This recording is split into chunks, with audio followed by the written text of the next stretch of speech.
very warm good evening to one and all present here. It is a proud and exciting moment to welcome you all to this thought-provoking discussion forum hosted by Global Institute of Integral Management Studies, Cochin.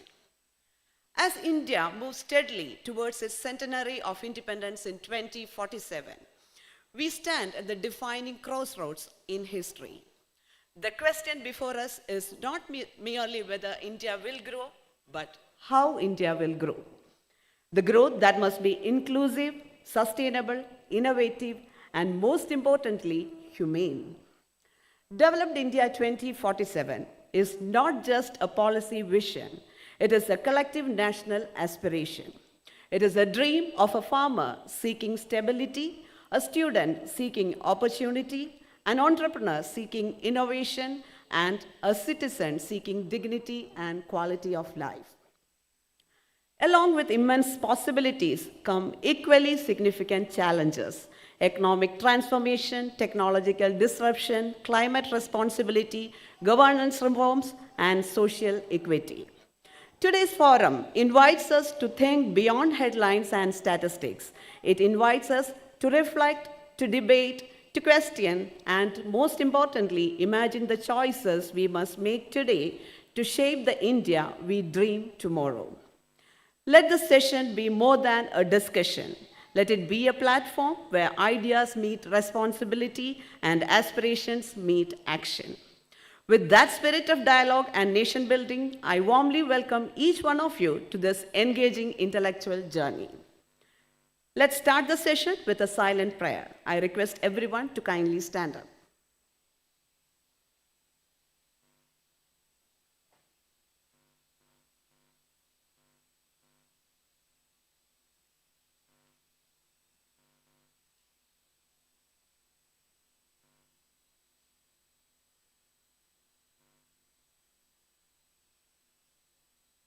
Thank you all. Kindly be seated. Leadership in Action series is an initiative by GIIMS Cochin conceived as a platform for meaningful engagement among leaders, policymakers, professionals, and thought influencers, a space where ideas are not just discussed but shaped into action. Today, we are proud to host the 7th edition of this prestigious series, a testament to the institution's commitment to fostering leadership dialogue that resonates beyond academic spaces into the society at large. To formally introduce the Leadership in Action series and share the vision behind it, it's my honor to invite Mrs. Rini George, Director of GIIMS Cochin.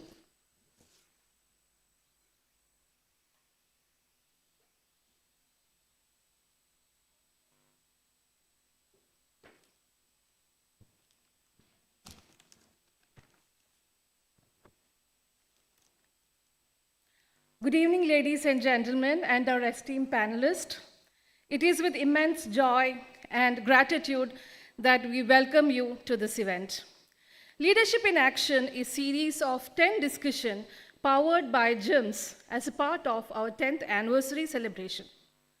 Each discussion focuses on distinct themes connecting leadership with critical areas such as sustainability, ethical responsibility, innovation, resilience, and changing dynamics. The discussions enable engagement among diverse stakeholders to deliberate on present-day challenges and consider leadership responses rooted in clarity, integrity, and purpose. This journey has never been about conversations alone. It has been about ideas that shapes nations, values that build character, and leadership that defines future. We began with episode 1, Shaping Tomorrow's Cities, where vision of sustainable, resilient urban space came alive through leaders who govern cities and systems. Advocate Baiju Titala, former mayor of Cambridge, Mr. Anil Kumar, former mayor of Cochin, and K.N. Raghavan IRS, Secretary General, Seafood Exporters Association of India, reminded us that cities grow when leadership carries vision and responsibility. In episode 2, Value-Based Education, a path to ethical quality growth, we reaffirm that education is not merely about knowledge, but about character. Moderated by Ms. Janani Ramanathan, Secretary General was. The dialogue featured Balgopal Chandrasekhar, Chairman KSIDC, joined by other distinguished panelists who collectively reaffirmed that ethical values must remain central to education and nation building. Episode 3, Emergence of Kerala as a Maritime and Logistics Hub, highlighted Kerala's rising global relevance. Moderated by Mr. Unnikrishnan Nair, former General Manager, Jawaharlal Nehru Port Trust, the session featured industrial leaders from across the maritime and logistics ecosystem, shared how geography, policy, and people together can transform a region into a global gateway. With episode 4, Operation Sindoor, the narrative turned deeply human, one of courage, sacrifice, and strategic leadership. Moderated by Mr. K.N. Raghavan, session featured T.P. Srinivasan, former Ambassador of India, and Major General Jacob Tharagan Chacko, both of them are here with us today, reminded us that leadership often demands resilience in the face of uncertainty. Episode 5, Logistics, its scope and opportunities, brought industry wisdom to the forefront. The session featured Sri Varghese Malekaran, General Manager KSIDC, along with senior leaders from logistics, port, and freight ecosystem. The discussion mapped emerging pathways, expanding possibilities, and purpose-driven future. With episode 6, Creating Future Leaders, Freedom with Restriction sparked a thought-provoking dialogue on leadership and learning. The session featured Mr. Deepu Xavier, co-founder and CTO of Sapphire, and TEDx speaker, along with distinguished voices from education and psychology. As we look ahead, the journey continues with episode 7, where deeper perspectives and new dimensions of leadership will be unveiled. More details will be shared by our CEO, S.S. Srijit, as Leadership in Action moves forward with renewed purpose and momentum. Thank you for being part of our journey.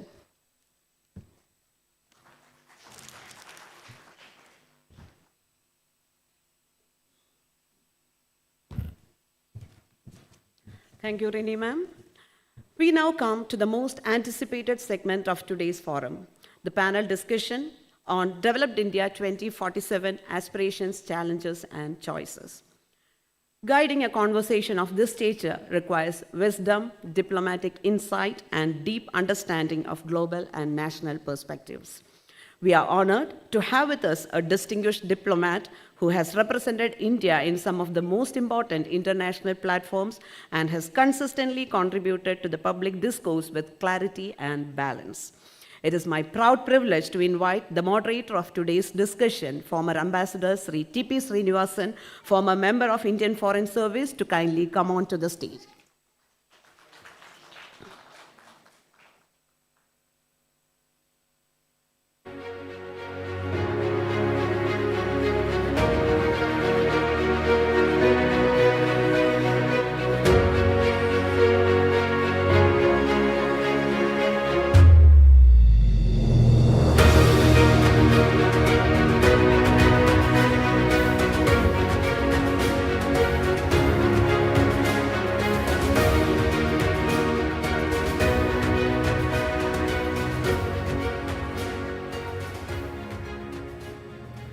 Our next panelist is a respected public figure with vast experience in governance and national policy, currently serving as the special representative of the Government of Kerala in New Delhi with cabinet rank.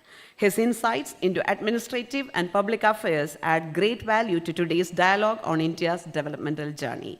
May I now invite Professor K.V. Thomas to kindly come forward and take his place on the dais.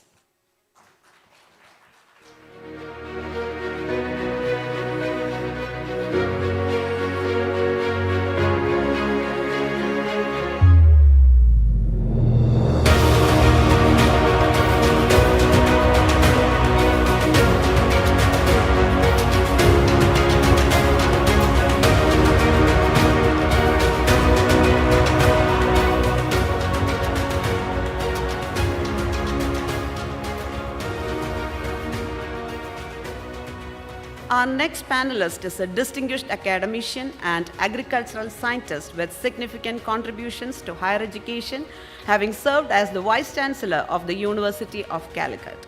He is also an active public leader, State Vice President of Bharatiya Janata Party, Kerala, and National Vice President of BJP Minority Morcha, bringing valuable perspectives on policy, society, and development. May I now invite Dr. M. Abdul Salam to kindly come forward and take his seat on the dais.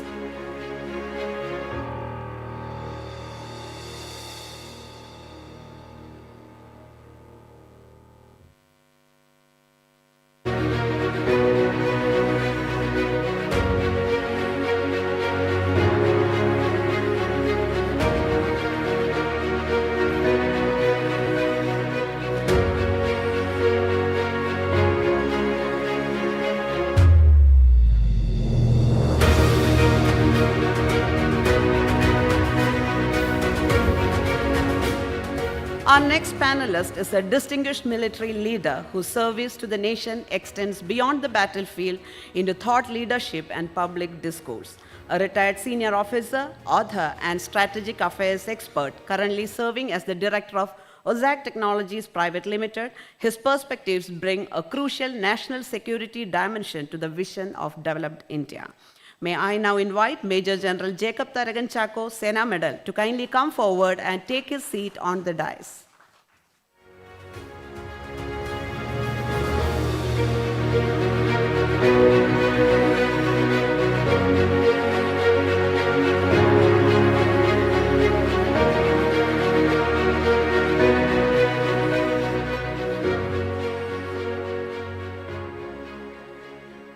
Our next panelist is a person known for his strategic thinking and commitment to public and policy and governance.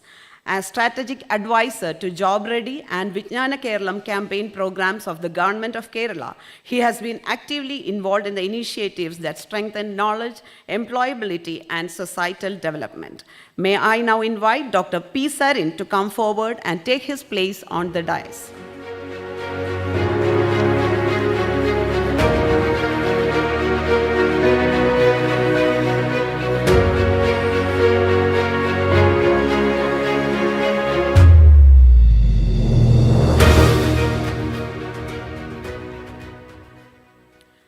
We now invite our next panelist, a prominent voice in contemporary public discourse and policy conversations. As the national spokesperson of the Indian National Congress, she actively engages with national issues and contributes to shaping public opinion and democratic dialogue. May I now invite Dr. Shama Mohammed to kindly come forward and take her seat on the dais.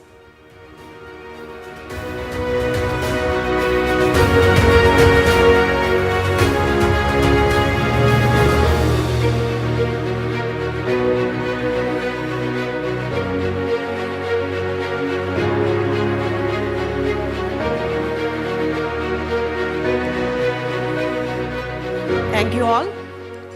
Now, it is my privilege to invite a visionary leader whose commitment to purposeful education and meaningful dialogue has shaped platforms like this. His leadership continues to bridge academia, industry, and society, creating spaces where ideas translate into impact.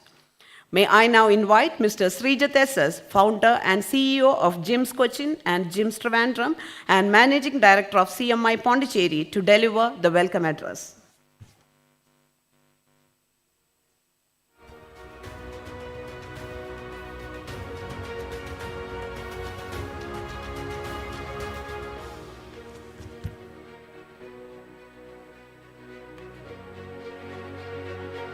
Thank you, Suja. Esteemed panelists, respected participants, and my dear friends and colleagues, good evening to you all. It is a true privilege to welcome you all to this distinguished panel discussion, Developed India 2047, Aspirations, Challenges, and Choices, organized by Global Institute of Integral Management Studies. We gather here with a great enthusiasm in our heart and mind to explore the vision and roadmap for India's future. For many of us, I'm sure, that a vision of India ever becoming a completely prosperous nation itself is a thought-provoking one. Our aspirations for a developed India encompass not only economic growth, but also social equity, education, health, infrastructure, agriculture, manufacturing, international business, and sustainability. However, these aspirations come with significant challenges that we must navigate together. Today, we have the honor of hosting an exceptional panel of experts. We are joined by esteemed former Central Minister Professor K.V. Thomas, who had helped India shape public policies, articulate the aspirations of our people, and addressed many pressing issues of our time. His experience in governance will provide us with invaluable insights into how we can overcome the challenges ahead. We also have political party spokespersons representing CPM and Indian National Congress, Dr. P. Sarin and Dr. Shama Mohammed, who will shed light on the different perspectives shaping our political landscape. Their contributions in the panel will help us understand the diverse viewpoints that exist within our democracy, guiding us towards constructive discourse. We are also honored to have Dr. Abdul Salam with us today. More than his role as the Vice President of the Bharatiya Janata Party in Kerala and as the Vice President of the Minority Morcha, we all know Dr. Salam is a distinguished professor and academician, having served as the former Vice Chancellor of Calicut University. I have noticed certain things personally. His ability to articulate facts, information, and knowledge with precision and clarity is widely recognized, and we look forward to his valuable contribution to our discussions. Our panel includes distinguished Major General Jacob Tharangan Chako, Sena Medal, who brings a wealth of knowledge from his military experience, highlighting the importance of security and stability as we strive for development. Additionally, we are fortunate to be led this evening by a UN diplomat and one of the most respected ambassadors of India, Mr. T.P. Srinivasan, whose internal insights and perspectives will enrich our discussion on India's place in the global context. In this gathering, we also have the presence of elite professionals from Global Institute of Integral Management Studies, UK of Engineering College, Marivenius, Technopark, Muthoot, Trivandrum Chamber of Commerce, various heads of companies, student representatives, media, and youth wing leaders. May I humbly take this opportunity to welcome one and all present here to this dialogue of Developed India 2047. Thank you very much.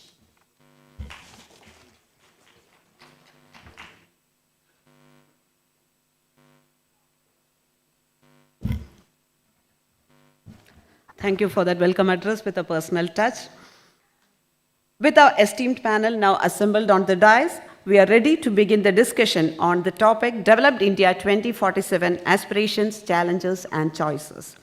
To steer this conversation with his vast diplomatic experience and thoughtful perspective, I now hand over the proceedings to our moderator, former Ambassador T.P. Srinivasan. Sir, the stage is all yours.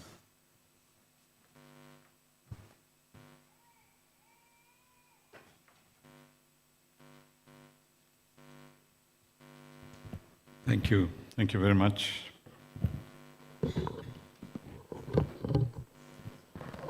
Most distinguished Professor K.V. Thomas, Dr. Abdul Salam, Major General Jacob Tharangan Chako, Dr. Sarin IAS, and Dr. Shama Mohammed, my fellow panelists today.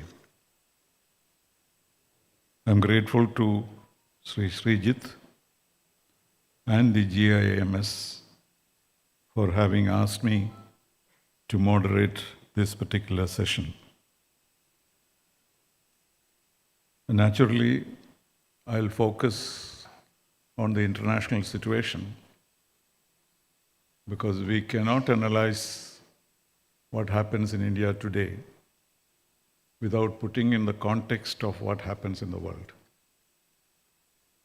India, even when it was not so powerful or not so significant in international relations, India has always led the way in various ways in shaping world policy. Pandit Nehru was a legend, and it was possible for him to guide the United Nations the way he did in order to make it a very important institution of diplomacy and international policy. And since then, many things have changed. And today, we are in a situation where the post-Second World War structures and friendships and alliances have totally collapsed. It is no exaggeration to say that the present collapse of the international situation is not new. The world was never a very well-organized structure with people's place rightly defined. It is always chaotic. Wars have been fought, revolutions have come in, etc. It's all not conducted by a music conductor. And the period between the Second World War and now was a kind of structured interregnum in this race of mankind. So we find that things are changing so rapidly that we cannot really predict the future. I often say when I am asked to speak about 2047, I say that there is only one thing certain: I will not be there. I would be 103 years old in 2047. Therefore, I can take the liberty of fanciful imagination to think of what 2047 will be. But what we need to understand is the changes that are taking place in the world today should not be attributed to one person. The mistake we do is to believe that one person has changed the world for good or for bad. But we should see the present developments as the outcome of a long period of a structural life which had outlived its life. 2 days ago, the Secretary General of the United Nations, Antonio Guterres, told the world that the United Nations is in a race .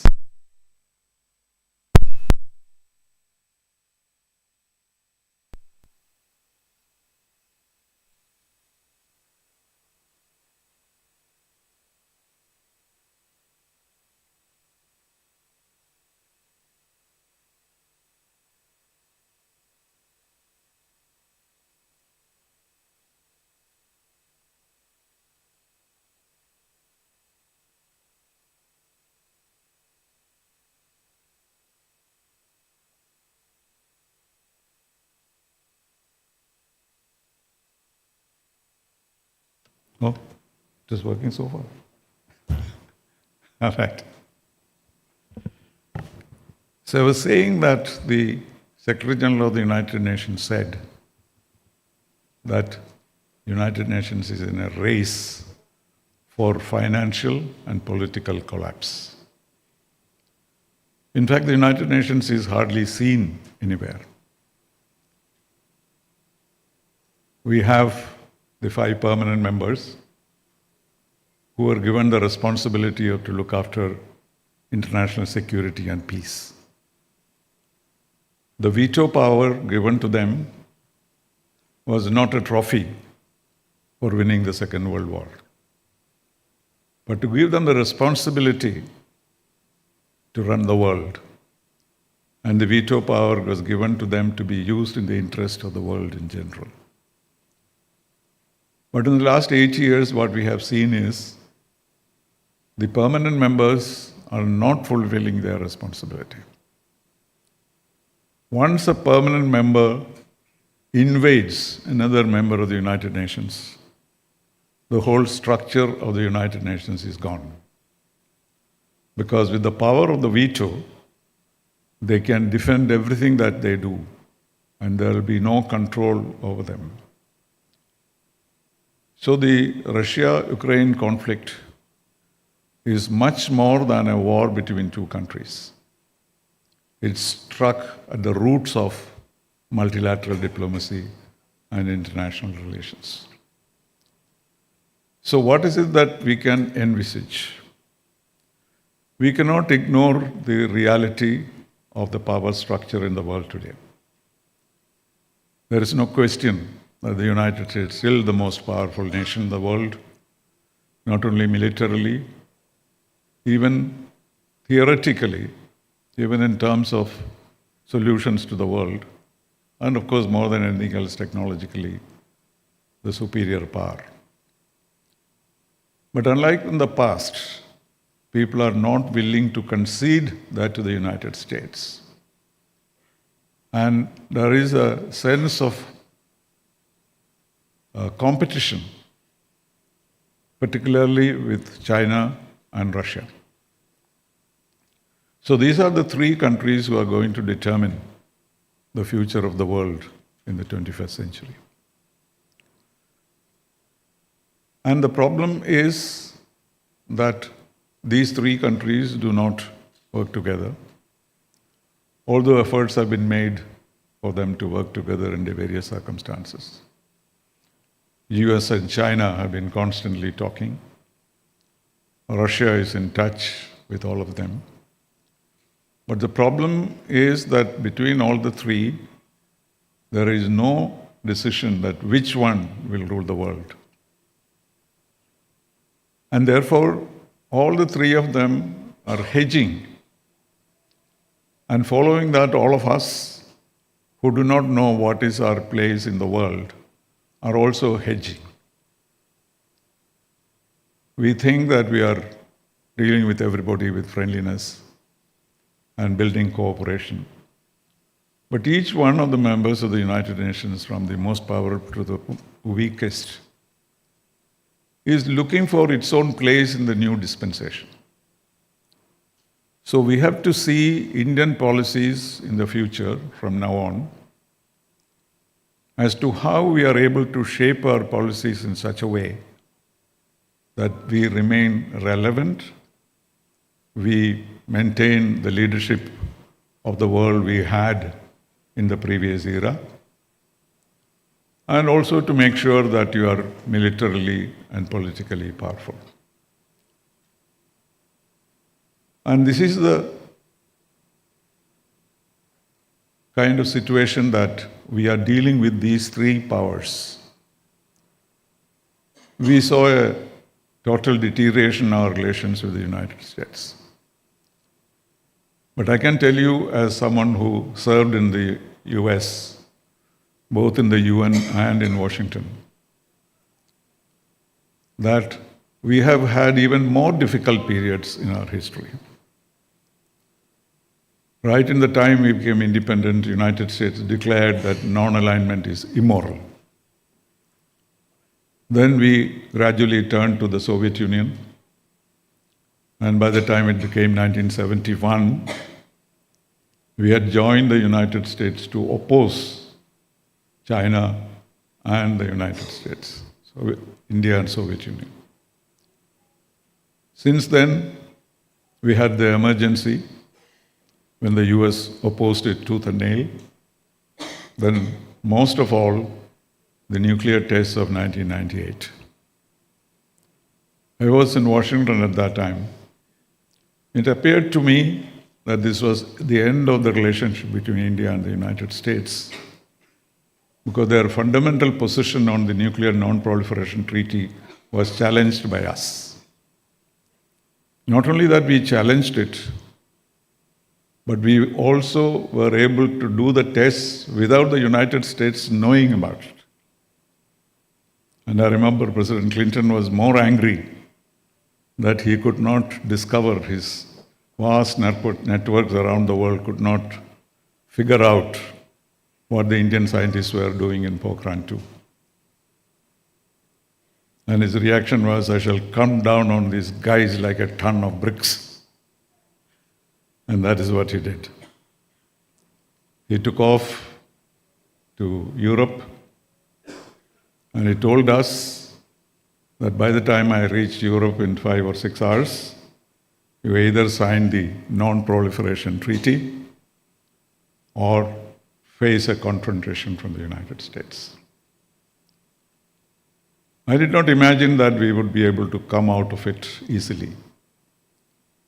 And 2 years of conversations all across the world between our Foreign Minister Jaswant Singh and Deputy Foreign Minister of the United States, Stuart Talbot, transformed it and brought it back, not only its original position, but also to a better position when President Clinton came to India in 2000 and Mr. Vajpayee went to the United States at the end of 2005.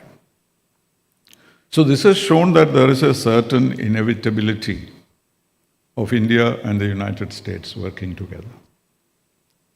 We sometimes imagine that if the United States does not play the game with us, we can go to China, we can go to Russia, or we can create another new non-aligned movement, etc. But logically, if you look at the world today and see what our place will be, it will inevitably, we will come to the conclusion that we will have to be on the side of democracies. The next world order will be democracies on one side and autocracies on the other. So it is absolutely necessary for us to build our relationship with the United States. And that is what we have seen in the last few days of India not signing an agreement, but at least laying the framework for a trade agreement.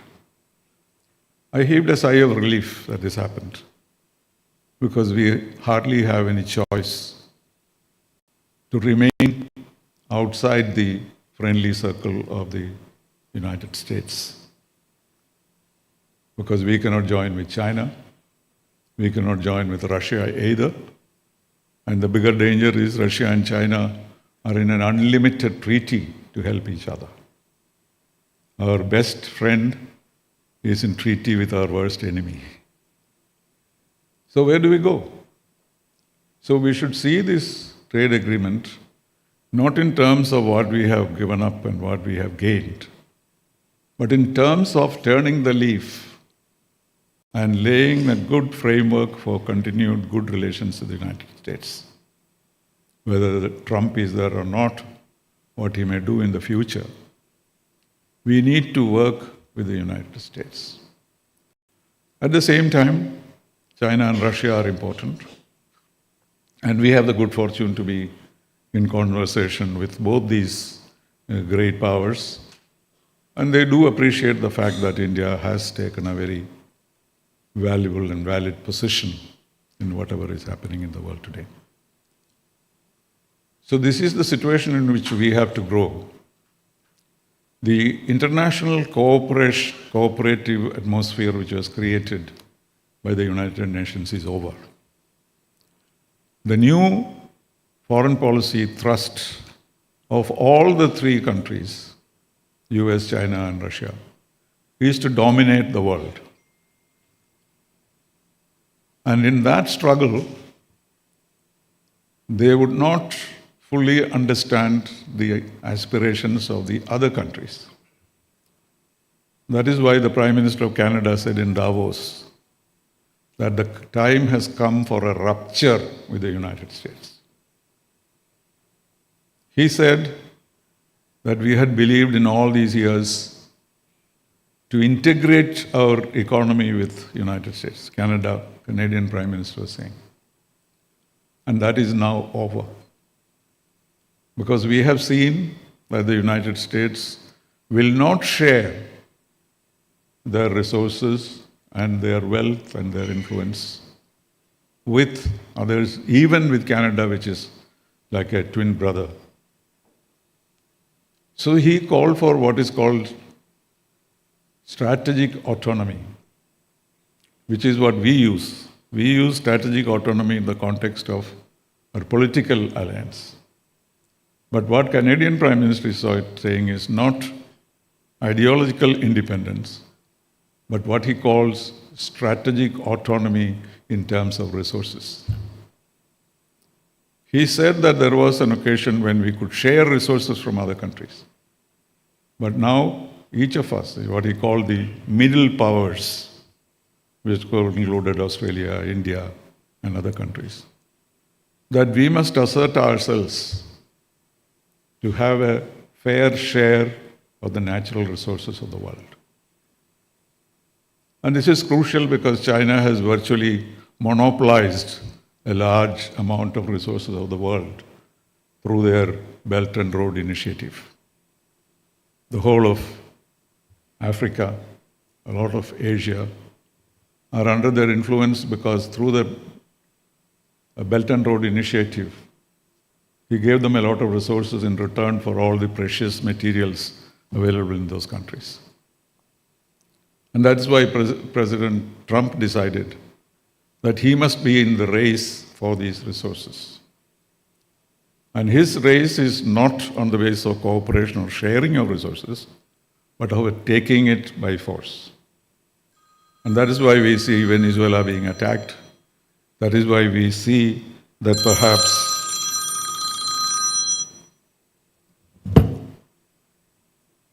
Greenland will be attacked. And so it's a very different ball game in terms of resources. And who is able to control the resources will control the world. And that is a new phenomenon. So in this situation, India will find it very difficult to steer a course which would lead to our own domination, or at least our own region and our own resources.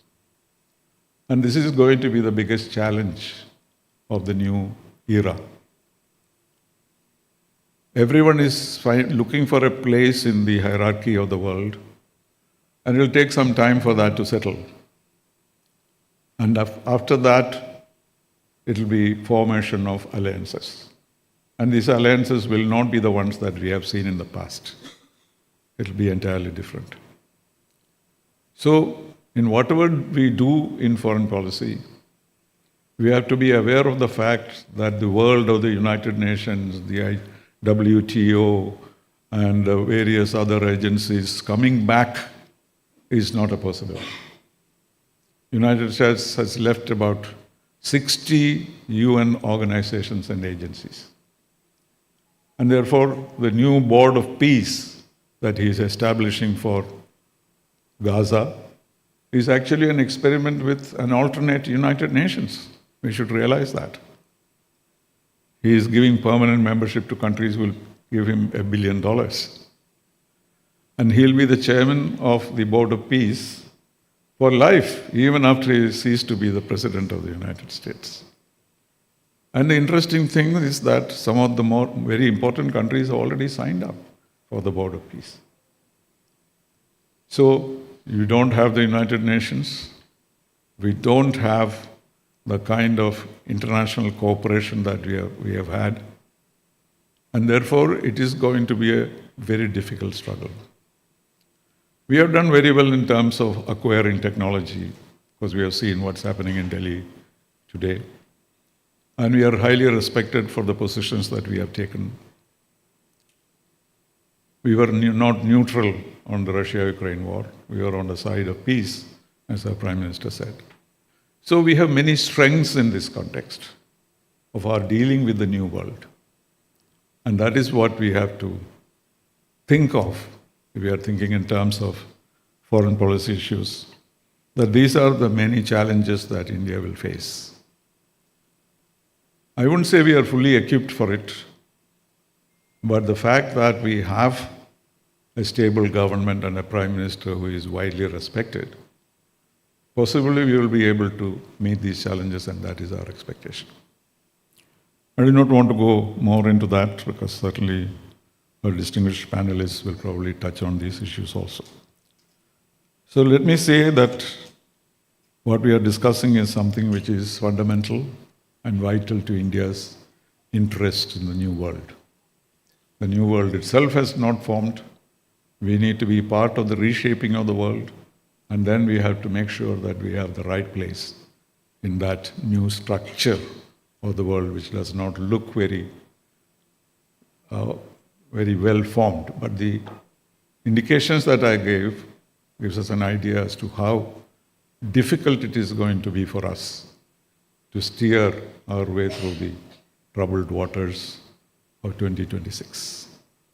Thank you very much. May I now request Professor K.V. Thomas, whom you all know. I do not need to introduce him to you. He has been in the cabinet even when I was in college. So, he is such a distinguished leader and also playing a very big role in the development of Kerala at this moment by being our super ambassador to New Delhi. Professor K.V. Thomas. Would you like to go there?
Thing to speak.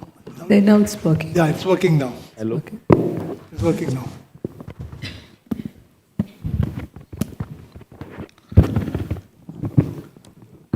Leader of the today's panel discussions, my friend Sri Srinivasan, co-panelist, friends. It is indeed a great privilege to participate in the 7th series of the discussion on the aspirations, challenges and choices of India. Mr. Srinivasan is a veteran diplomat who had a lot of experience working in Japan, USA and other countries. I am not a diplomat. I am a person who loves food. I am a fisherman. So I think I should talk about that.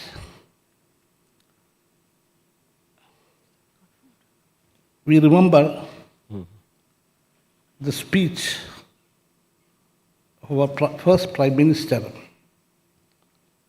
Pandit Jawaharlal Nehru, on 14th midnight of August 2047.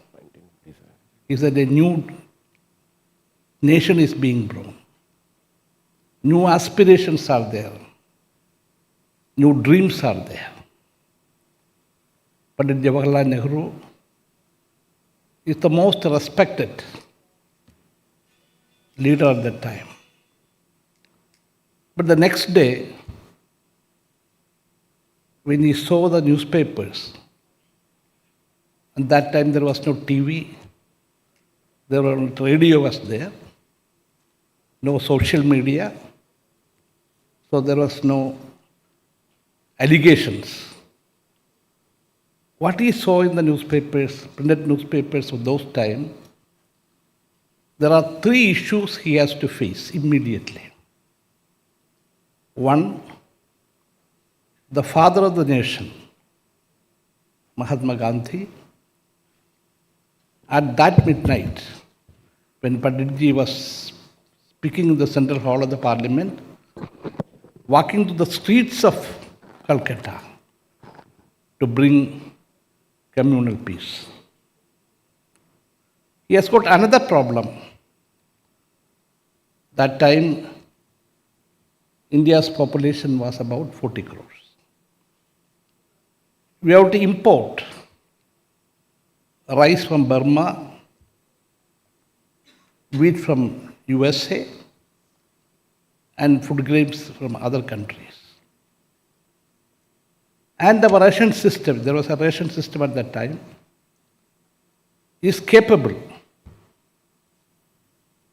of feeding these 40 crores of people just for 3 months. That means, in continuation with the infamous Bengal famine, the country which he has got a dream, which he is going to lead, is going to face one of the worst famine in the world. So he started thinking about that.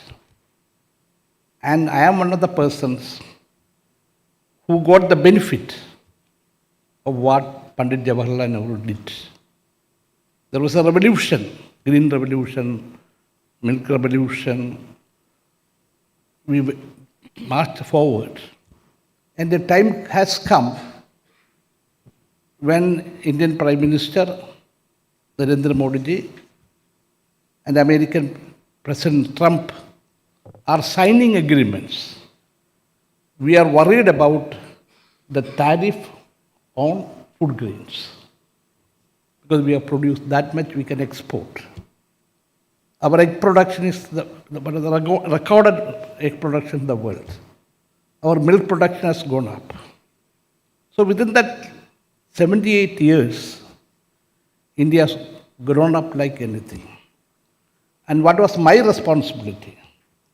In 2009, when I was elected fourth time to the parliament, when Dr. Manmohan Singh was the Prime Minister of the country, second time, I was asked to work with the veterans political leader, Sharad Pawar, who was the cabinet minister for agriculture, as the state minister.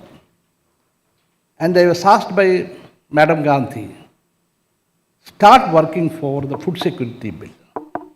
Prepare the bill, implement it, get everybody's cooperation. In 2010, I was given the independence charge, and it was a challenging job. We have to work with the states, we have to work with all the political leaders, and we have to convince the cabinet itself. And in the cabinet, there was Pranabda, a world well-known economist, Chidambaram, and fortunately or unfortunately, including my senior cabinet minister Sharad Pawar, nobody was with me except Madam Gandhi. She gave the full support. And from 2009 to 2013, we have to convince the political leadership that India can do this miracle. So we passed the food security bill in 2013 November, unanimously, not like the parliament we see now. Here in the parliament, the opposition shouts, the ruling government keeps mum, and whatever they want, the government wants to pass will be passed. But during those periods, there were disagreements, there were shouts in the parliament, slogan shouting, but finally, we sit together and discuss. Debate is the spirit of the parliamentary system. So when this bill was introduced, in 2013 November. The first speech, the introductory speech, was made by Madam Gandhi, even though she had a very high fever. After the speech, she was admitted in the hospital. It took 8 hours in the parliament, Lok Sabha, to discuss that bill and finally passed unanimously. Next day it came to the Rajya Sabha. Again discussions took place another 8 hours and the bill was passed. Now I am happy new government has come under Narendra Modi. It's a second term. But that government is also following the same principles and directions which we have adopted in 2013. So I think this is one of the issues we have to debate. As I told you, I'm a man who likes food. My friends used to tell me, I used to give fish to my senior colleagues and get their support. I'm always proud to say that I am a person who get food, eat food, share with my friends. But as you said, as Narayana Guru said, reach the heart through the stomach. അന്നവസ്ത്രാദി ഇല്ലാതെ നമ്മളെ കാത്തു രക്ഷിക്കുന്ന തമ്പുരാൻ നീ തന്നെ എന്ന് പറയുന്നതാണ്. അപ്പം അതുകൊണ്ട് തീർച്ചയായും ഈ രംഗത്തിൻ്റെയൊക്കെയുണ്ടായിട്ടുള്ള വളർച്ച വളരെ വലുതാണ്, ചെറുതല്ല നമ്മുടെ കർഷകർ. അതുകൊണ്ടാണ് ലാൽ ബഹദൂർ ശാസ്ത്രിയുടെ ചരിത്ര പ്രസിദ്ധമായ മുദ്രാവാക്യം ജയ് ജവാൻ ജയ് കിസാൻ. ഇതൊരു വലിയ മാറ്റമാണ്, ചെറിയ മാറ്റം. ഇന്ത്യയുടെ നേട്ടങ്ങളിൽ ഏറ്റവും മുന്നിൽ ഞാൻ കാണുന്നത് നമ്മുടെ സാമ്പത്തിക രംഗത്തുള്ള വളർച്ച, സൈനികമായ വളർച്ച, സാമ്പത്തിക രംഗത്തുണ്ടായ പുതിയ മാറ്റങ്ങൾ. ഇതോടൊപ്പം തന്നെ ഭക്ഷണ രംഗത്ത് ഭക്ഷണം ഉൽപ്പാദിപ്പിക്കാനും അത് വിതരണം ചെയ്യാനും ഇന്ത്യക്ക് കഴിഞ്ഞിരിക്കുന്നു എന്നുള്ളത് വലിയ ഒരു നേട്ടമായിട്ടാണ് ഞാൻ കാണുന്നത്. എനിക്ക് തോന്നുന്നു this one of the issues which we can debate. I got A small request. I have to leave by 7:45 because my train is at 8:30. So if there is some question to be asked, with the permission of Mr. Srinivasan, you can ask me, I will answer the question.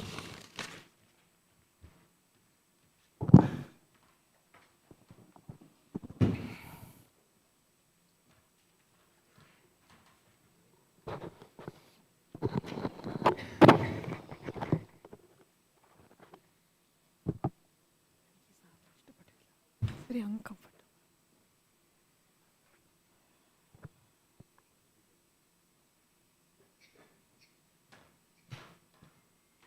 Thank you very much, Professor Thomas, for recalling the happy days and how we came out of colonialism and built a nation for ourselves. There was lots of issues that to be discussed. But now we turn to Professor Abdul Salam. You may want to please sit down, and because we want it in a conversational mode. So if you could speak from there and talk about what I expect to be on the education side, because you are not only a scientist but also an educationist, and now performing an important role in the party, the ruling party. So you may want to give us your perspectives on education or anything else which is a challenge to India at this time. Hello. Yes, it's working. You're audible. Most respected moderator, Ambassador T.P. Srinivasan, most respected Professor K.V. Thomas, Padma Shri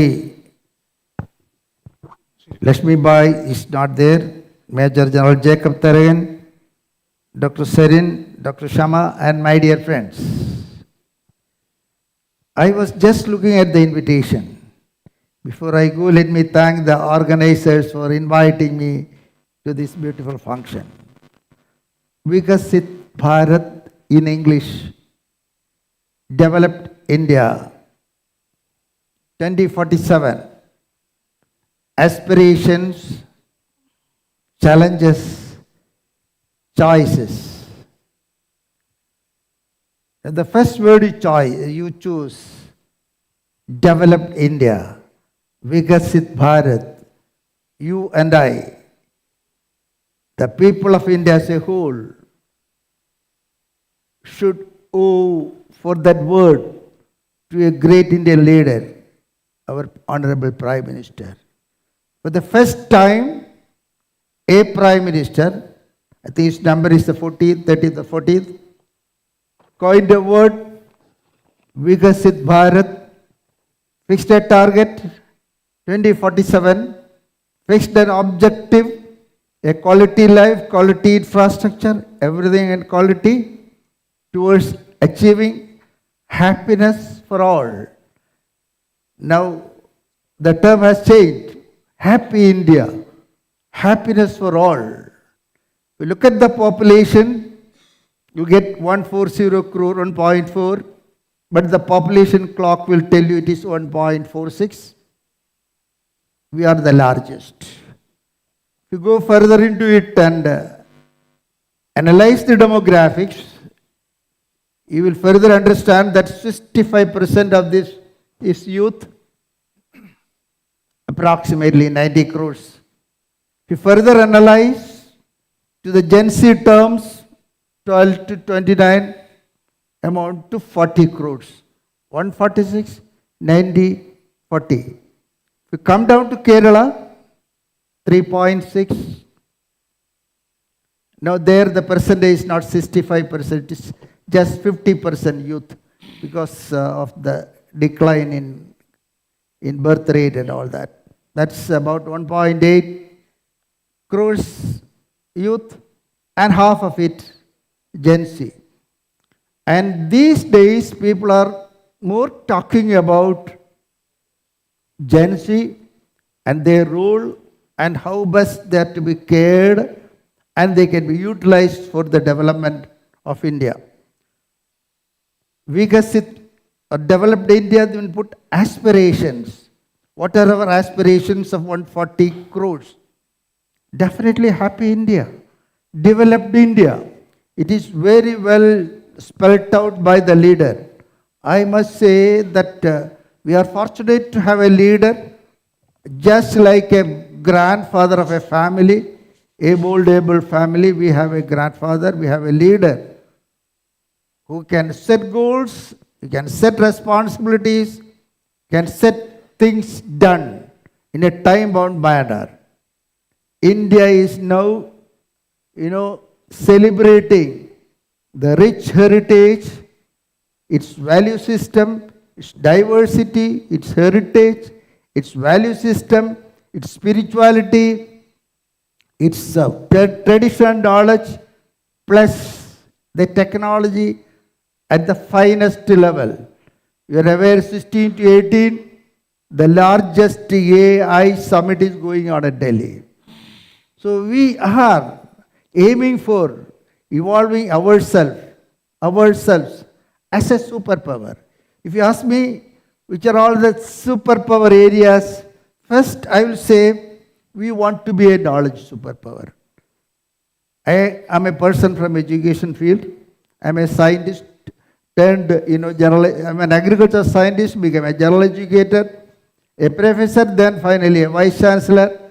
Now I can say that I'm not a politician, I'm an academician, but still, the political thoughts are migrating to my brains, and that excites me very often. So the superpower one should be the knowledge superpower. We want to be the knowledge superpower, and in that context, with that objective only, Prime Minister has taken all the steps to release the NEP 2020, which has now become a Bible for the world. Many nations are coming to India, copying the NEP 2020 philosophy and adopting it because it is focusing on the total development of the people, of the students.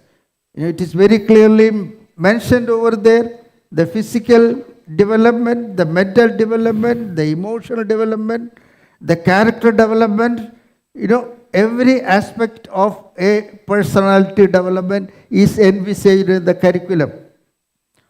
And the funding provided, the restructuring organized, everything, the encouragement, the financial encouragement, technological encouragement, everything is poised to take India to a destination of knowledge superpower. Number one.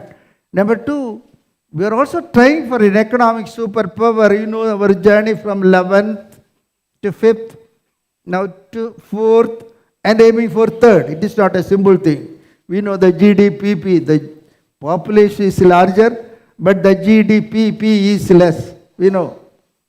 So that is a limitation. But again, this time our Prime Minister has put a word for us to remember.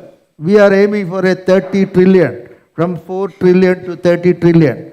So there is a target. You and I have some goal now. We have leadership to tell you that, you are running for this goal. You have to run at this speed, and you are monitored whether you are going. 2047 is regularly monitored at what happened, what should happen at 26, 27, like that. We have scheduled the physical and infrastructure capabilities, the knowledge capabilities, the technology capabilities. Everything are tailored in such a way, tailored and monitored in such a way that 2047 should be the deadline. We should be a technology superpower. We should be a manufacturing superpower. We should be a great agricultural power. We should be a green power. We should be a defense power. We should be a digital power. We should be an innovation hub. And we should also be a space power. It is well conceived for an integrated development of a nation and the people on a time-bound way. For that, we are fortunate. That's one thing. As I said, I'm an education man. I cannot talk more of politics other than what I have read. When Rini called me from an educational institution, I thought you are asking me to share my experience in the area of education. But when I reach here, it is for the aspirations of Indians, the challenges of Indians, the choices of Indians. The most important components of our demography as conceived by our leaders is, number one, the youth. So we have several programs, 370 developmental programs implemented in the nation, largely for youth and youth development, their physical development, knowledge development, skill development. Skill development itself, we have more than 8 programs. Then the women development programs, women empowerment programs. You see, almost a number of, I should say more than 50% of programs have a women touch. 50% of the population is women. So it is women touched programs. Then the poor touched programs. More than 25 crores we have eliminated from poverty, and still we have some figures say 16% poverty is there. Some others say 20 is there. But still, a focused attention to all the sections, following technology, that's very important. The Prime Minister has clearly understood the value of technology for using that for any gamut of development, with the idea of reaching India to happy India.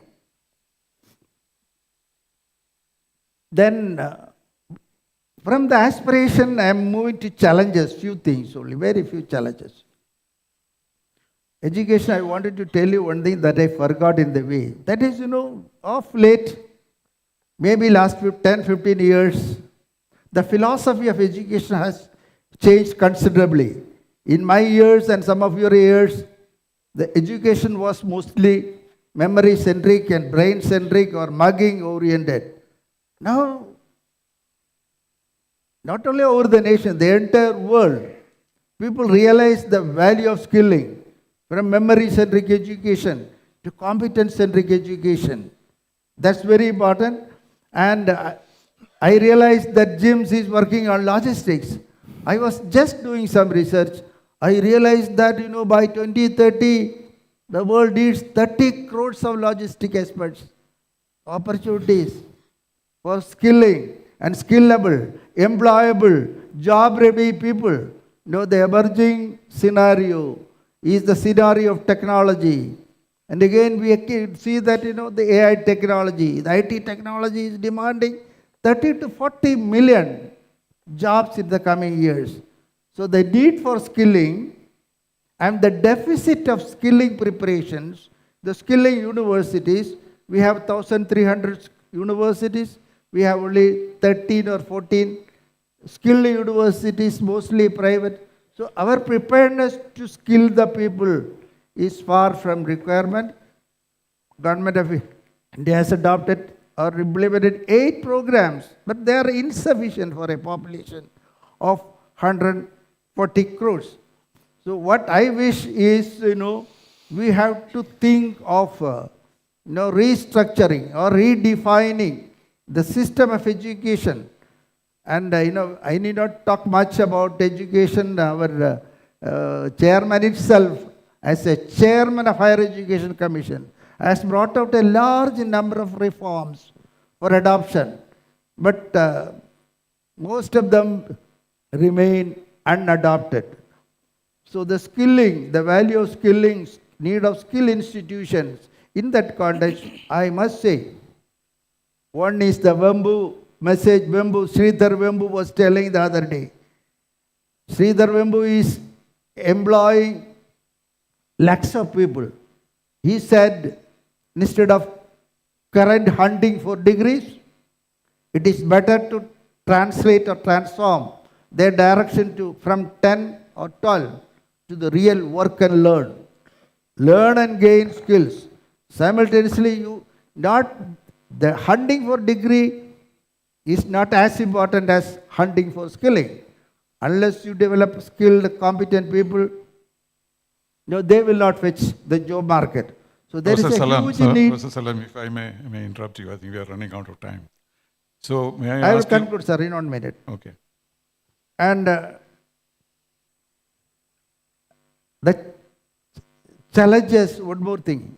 Very often I am getting the feeling that, the democracy that we see today, the style of democracy that we see today, the adoption of the democracy that we see today, the use of freedom only for freedom, that is hampering our way of development.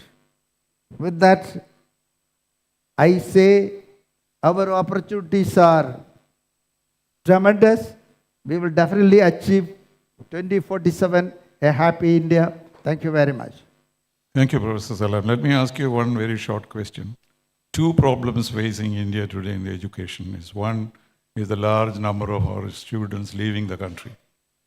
Second, because of technical development, we are going to lose recruitment level positions. Because what the entry level people are doing today will be done by the artificial intelligence. So do you think we'll be able to cope with these issues, and in what form? Very briefly. Now, this was a question very often discussed by many people. I am of the opinion that, the introduction of AI in any walk of life. Today I was seeing the weaving of some silk saris. That is not going to defeat the prosperity of human being, because that itself is created by us. That will only be an opportunity or a tool for us to get more empowered. I remember while doing my PhD, I took more than 3 years. 2 years I spent for review of literature. Today I can do the review of literature part much effectively in 2 to 3 hours using this technology, which means I can improve the quality of my thesis much better. My thesis quality will be much better for 3 years than wasting my time in this sort of work. All right, So, thank you. Thank you very much. May I turn to General Tarakan? Because security is very important, and particularly after the Operation Sindoor, we have seen our strengths and weaknesses. So in 2047, what kind of a military power are we going to be? Ambassador, thank you very much. Fellow panelists and a wonderful audience, very good evening. His mic is on. Thank you very much, GIIMS, for getting me over. On the podium, you had people, Mic is not on.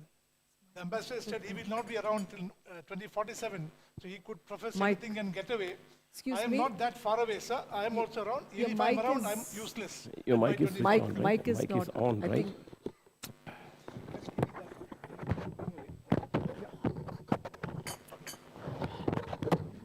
By 2047, you said you won't be here.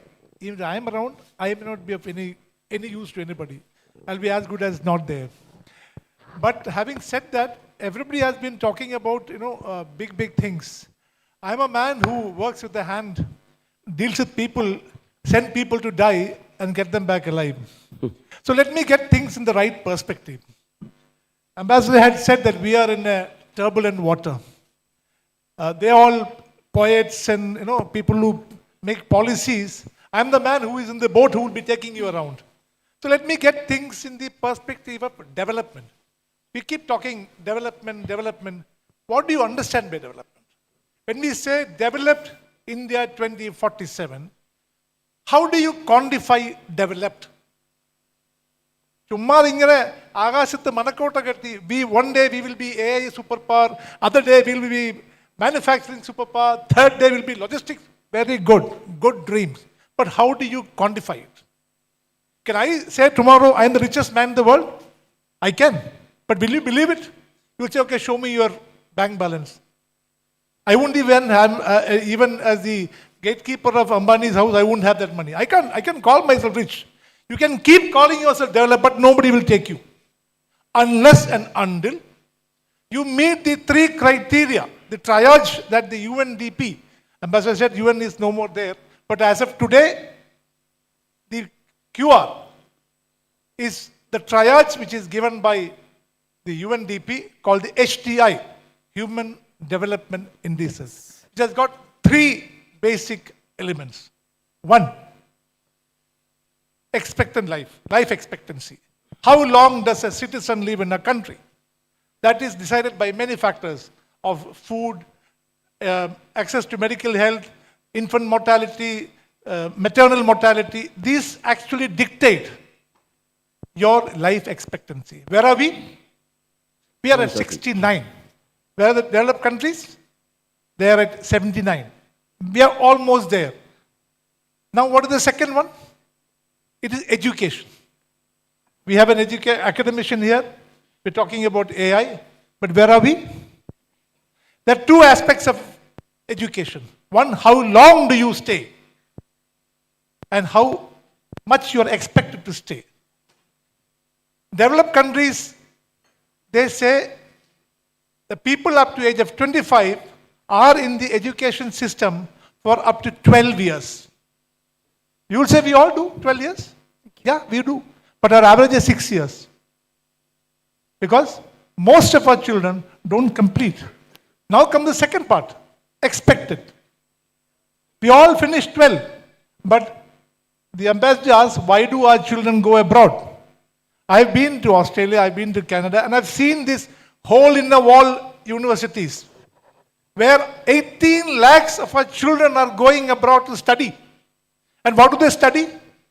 They do diplomas and certificate courses which are not worth the paper on which it is written. It is a con job of sending people on immigration visits. 90% of our children in Canada and Toronto are working in hotels at sub-rate. That means if they are authorized to get $18 an hour, they are being employed by Indians at $10 to $12, the easy fodder. So what ails our education system? We could discuss it. The third is how wealthy we are. Everybody talks of GDP. If I have 15 people in my house earning 100 rupees every day, I have 1,500 rupees a day, GDP. What is the per capita income? 100 rupees. There's one man earning a lakh a day. He's far better than me. So GDP is just a hogwash. GDP doesn't translate to normal human life. Normal human life are governed by G and I. For us, as per the current government rates, we earn $2,000 a year. Our average per capita GNI for the country is $2,000 plus. And what is it to be developed? Any guess? This is not my figures. This is figures available in the public domain. $13,000 plus is the minimum required per capita to be considered as developed. നാം तो कुछ भी you can എന്ത് പേര് വേണമെങ്കിലും കൊടുക്കാം. ഞാൻ നാളെ എണ്ണിച്ചിട്ട് ഞാൻ മഹാത്മാഗാന്ധി എന്ന് പറയാം. But ആരും സമ്മതിക്കണ്ടേ? So I can keep putting names, dreamy names, this Bharat and that Bharat. But to come to think of it, get to the brass tacks, if we know what development means and then decide how to go about it, then comes the aspirations. Aspiration is, when do you reach? Where do you reach? What are the milestones that you want to hit? Challenges? How do we get there? The biggest problem that we all talk was population. Ladies and gentlemen, for your information, 22 states today are below the total population replacement rates. That means they are at 1.8, 1.9. That means Indian population is shrinking faster than you can think. Our human capital that we were boasting on for IT services and services sector, we are losing the ground. We keep saying, pillar venda. But today, 21 states are less than 2. 2.1 is required for the total fertility rate, replacement rate. We are below that. We are losing that advantage. Now come to our actual India's state. Today, I saw a news. I have nothing against anybody. There was an artificial intelligence exhibition or a seminar in Delhi. One university, I don't know how far it is true, there are denials now. They put a Chinese-made robot. Galgotia University. Galgotia. I didn't want to take the name. I'm not a politician, so. No, but it's the truth. And they said it is called Orion, which was developed by that university. It turned out to be a Chinese item purchased and put. Now, where are we? The fundamental issue that we have, the challenge as a citizen, as a society that we face today is that we lack moral character. General, can we have something about security? Yes, sir. Now coming to security. We are today facing the most vicious, vitriolic opposition ever since we have become independent. Our friends have turned foes. Our foes have become even more vicious. And we have now come to a stage we are slowly deciding to keep quiet about many things. Now, security is just not about the border. How farther the border has been kept, it doesn't give security. How much do we keep it? The current import content of our security apparatus, Ambassador, is very high. I am in the process, I am in the part of manufacturing something for the army. We have 70% by value, which is Indian. The entire brain is designed and developed in Cochin. And we import some lenses and we do the assembly here. The point is, most of us do white labeling. Unless and until the R&D, it takes time. It is a long gestation period, 15 years, 20 years, to develop world-class defense systems. We need Meanwhile, to have we are importing. We are importing a lot of... A lot of things we are importing.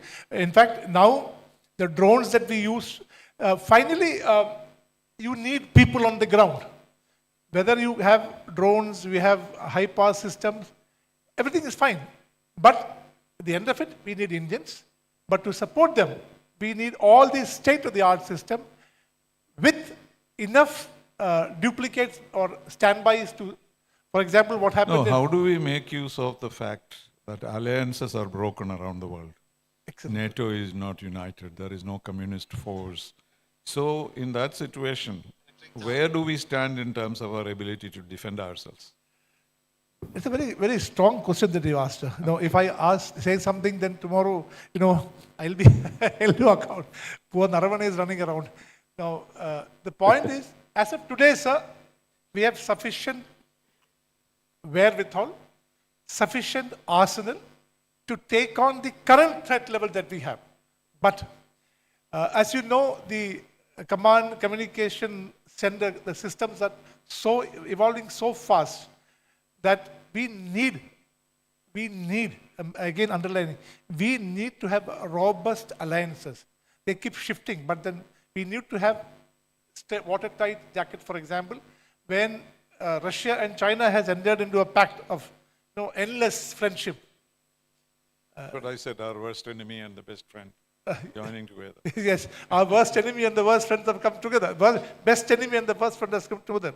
But why did it happen, sir? Was it because we failed somewhere? Did we fail our best friend? Tell us. Did we fail our best friend? Otherwise, Russia was one country that stood by us, even against everything else. So did we fail our friends? That's a question that others should ask. No, but our dependence on Russia will continue for at least 10 more years. Yes. We will not be independent of Russian technology.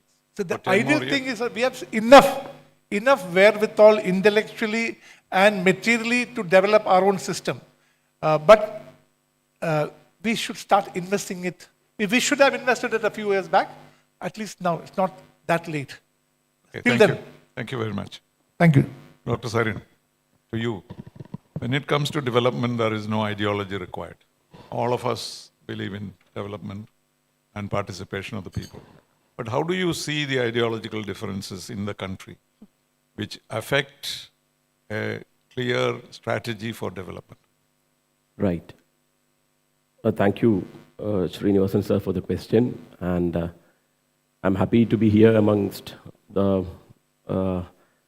what you call as diversified crowd and veteran panelists discussing a topic which is very relevant, which we call as Developed India or Viksit Bharat by 2047, which happens to be the 100th anniversary of India's independence.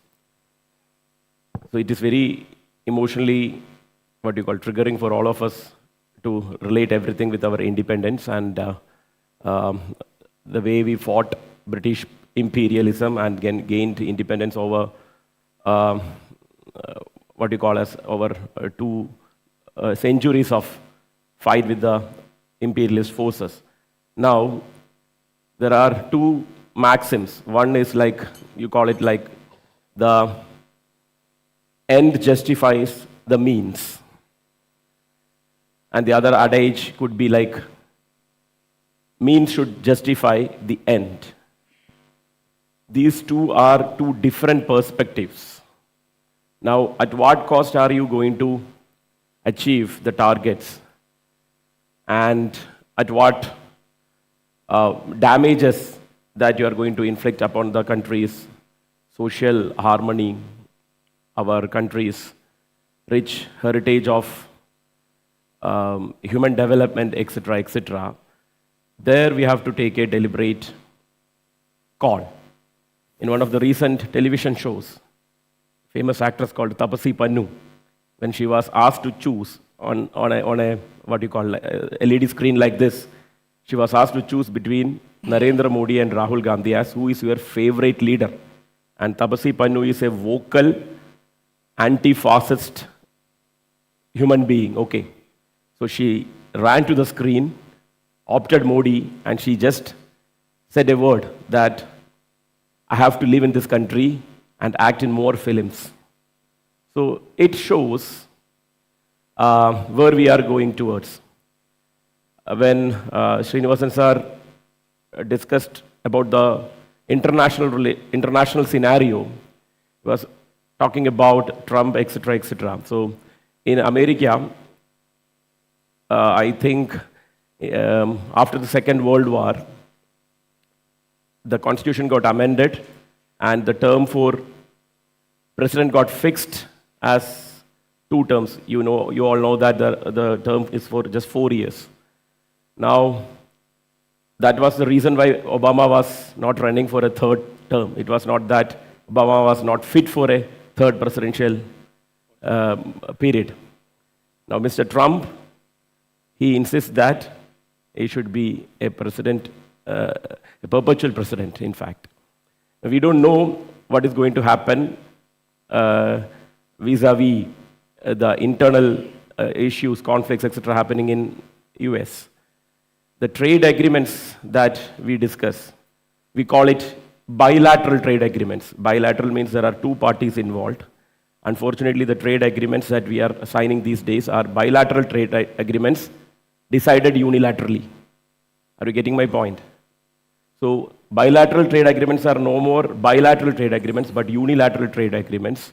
The announcements are made unilaterally. But these are all after discussions. No. It's bilaterally agreed, then the unilaterally. It is not bilaterally agreed. We should all know about the terms. Of course, by mid-March, the government has told openly that they will come up with all the the nitty-gritties of that arrangement or the agreement. The devils in are the details. Yes. Now, talking about the ideological differences, I will conclude in just one more dimension. Dr. Salam was also mentioning about the factors that we need to take into consideration. And we use a, acronym called GIAN. G stands for Garibi, poor people. Y stands for Yuva, youth. A stands for Annadada, farmers. And N stands for Nari, means women. So these are the 4 pillars which we should focus when we try to achieve this jargon called Viksit Bharat by 2047. So if you take all these different groups into perspective, for example, the Annadadas. So the very Annadadas were forced to fight against a bill or an act. In fact, it was converted into an act. 3 different farmers' acts were passed in the parliament. They fought relentlessly for about 2 years, more than 2 years, and the government was forced to withdraw all the 3 acts. So what was the compelling reason behind that particular bill? Where none of the farmer groups were taken into confidence and they were not happy with what the government is trying to do through those acts. The same happens with the labor rules also. So 29 existing labor laws were kind of withdrawn and 4 different labor codes were put into place. Each code is relating with one or the other activity in the industrial or the in the manufacturing realm or the activities. For example, one is relating to the industrial relationship with that engaged person. The other is related to the wages. The third is related to the occupational risk and the health hazards, and so and so. So we had a national-wide strike last week, February 12th, where the very people for whom the codes were enacted are on the streets fighting those very codes, which means none of them believe that this current regime is doing these reformations in the interest of the in the best interest of that particular group. Dr. Sarin, how is it that only in Kerala the Bandh took place? No, that is what we are very proactive and we value the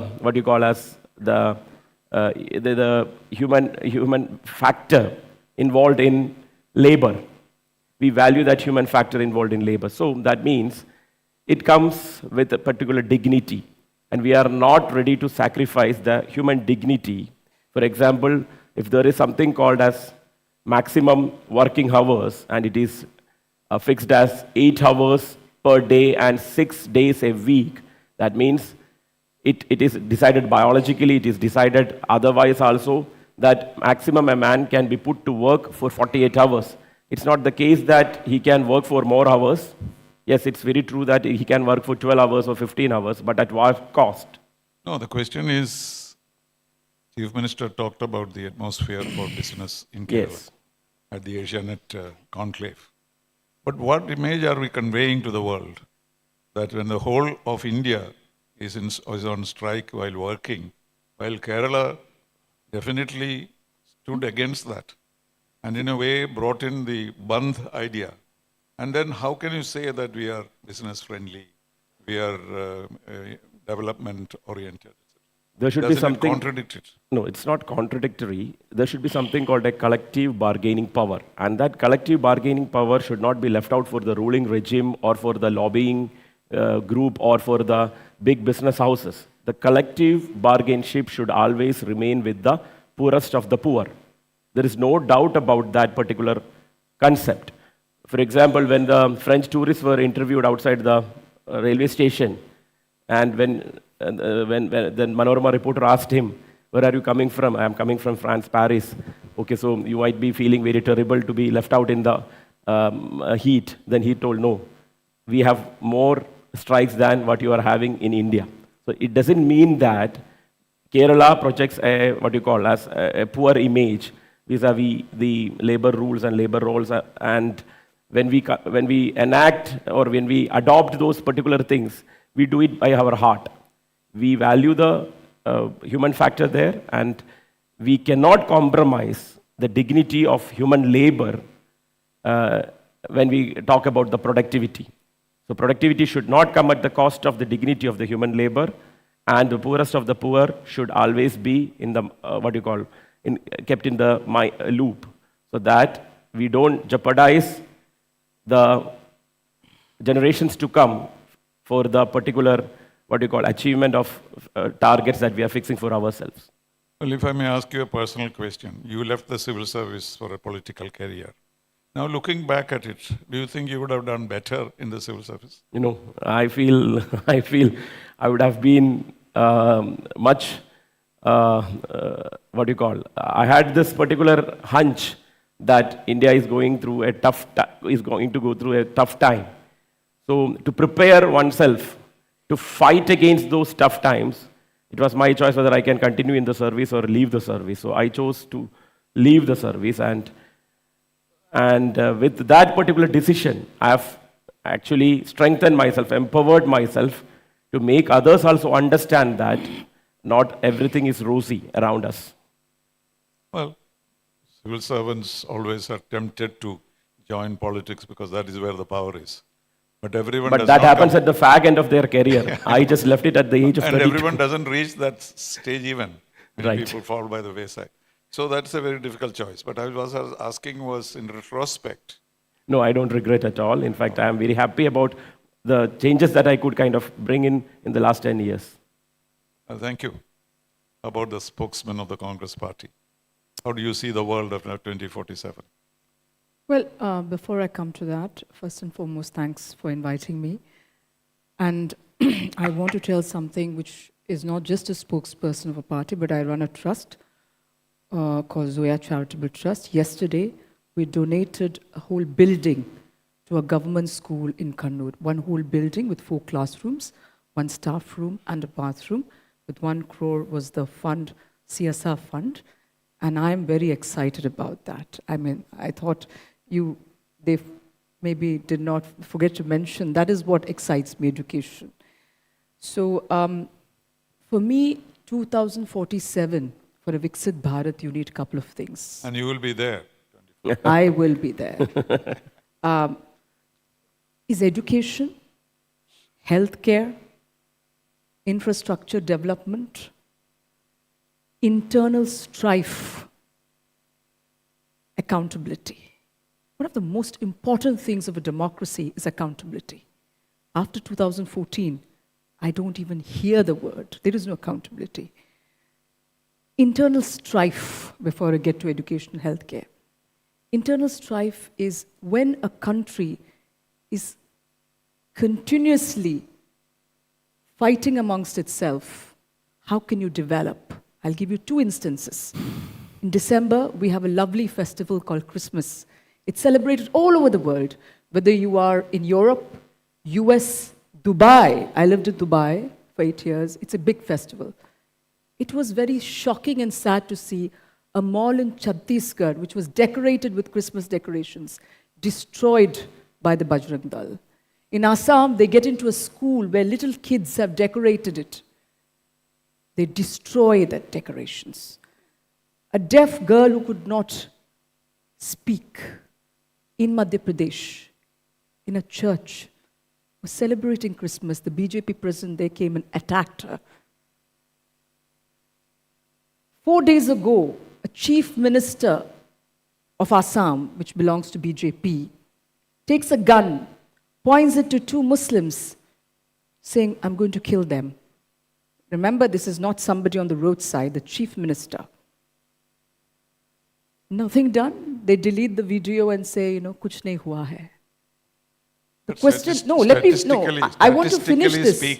I want to finish this. Yeah, okay. The Supreme Court in 23 said, when there is a hate speech, you need to take suo motu cognizance to the police there. File an FIR. Unfortunately, the police comes under the government of the state. My question today is, it went to Chief Justice Surya Kant. He was very disturbed, when I live in Delhi, and the dog, when the street dogs were there, immediately action was taken. They first said you need to lift all the street dogs away, then they allowed it to come back.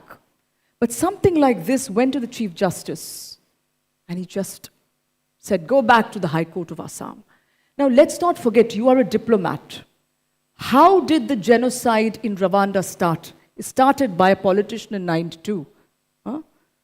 His name, I've written it down here, is, I'll tell you what it is, his name also. No, his name... In Rwanda, Hutu Tutsi. Leon Mugesera. He said, the Tutsis, if you have to break their neck before they break ours. The Hutus, he belongs to the Hutus. Then you had the Radio Rwanda, which went on and said, go after the Tutsi cockroaches. And in 94, But Rwanda is a disgrace. Let me finish. Is a disgrace. 800, let me see how it started. 800,000 Tutsis were killed. And Clinton said one of his biggest regret was not getting involved there. He got involved in Kosovo. So the question arises is, you think these are little things, the attack on the minorities in this country. But the hatred you instill in them, you will say, you're a diplomat. He's a general. You're all educated people who are sitting here. But the general person out there. Another example, in Haryana, Junaid and Nasir, there's a BJP person sitting here, was burnt alive because they had cattle, they were transporting cattle. But Pramod Sawant in Goa says, please, I apologize to you all, I cannot give you beef for 3 days. What does it mean? And then the worst moment in the history of India was in Parliament when Pragya Thakur said, God se Deshbhakta hai aur rahega. And what did the Prime Minister of India say? Main kabhi maaf nahi karunga. Kya karwai ki? What action did he take? The next time he didn't give her a ticket. At least the Prime Minister should have suspended her. Because Godse is a person who killed the father of our nation. Now I'm getting back. One more thing I forgot, if we want to be Viksit Bharat, pollution. Geeta Gopinath was asked this time, what is the biggest issue in India? And she said, it is pollution. You will not get air pollution. Air pollution, yes. And you have to know that the capex has gone up this year in the budget. There are no private investments, no FDI. Investors are taking out money, and that's why the rupee keeps going up. Capex was reduced last year. They got it up because there's no private investment. If there is no private investment FDI, how do you get employment? All these names, like the general said, sounds exciting. But what is the truth of the matter? I live in Delhi and Kannur, and the pollution level is not 500, 600, sometimes it goes to 700 AQI. My son is a runner. The Prime Minister of India in 2036 wants the Olympics here. Where does there is not a single indoor athletic stadium except in Odisha. How do these people practice? The minute I land in Delhi, I have a cough. I have to take inhalers. It is terrible, all of us. What do we do? What did Deng Xiaoping do? On a war footing, there are 4 states around. One is Delhi, UP, Haryana, and Punjab. Call the chief ministers, and you should go on a war footing, because for 2047, we might not be alive because of the air pollution. And let me tell you, out of the 25 most polluted cities, 13 comes in India. Let's understand that. Education, let me tell you about education. Education, our GDP of education is right now 2.7%. Last year it was 2.9%. You know the BRIC countries, Brazil, Russia, India, China, and there is South Africa. South Africa is around 6%, Brazil is 5.5%, Russia and China is 4%. We need to increase our GDP on education. Healthcare, again GDP, 2%. How can we go ahead? We need to increase on that. Very important, like he said, we are importing defense equipments. We need to make them an export. How do we do that? R&D. Our R&D is 0.8% of GDP. Israel is 7%. So the figures what we have are very upsetting. I also want to tell one more thing. Over 1 lakh schools in India have only single teachers. Let's understand that. There are a lot of issues. Kerala is not, can somebody keep that phone on silent? This is one thing which I notice in Kerala. And Professor Thomas said one thing very important.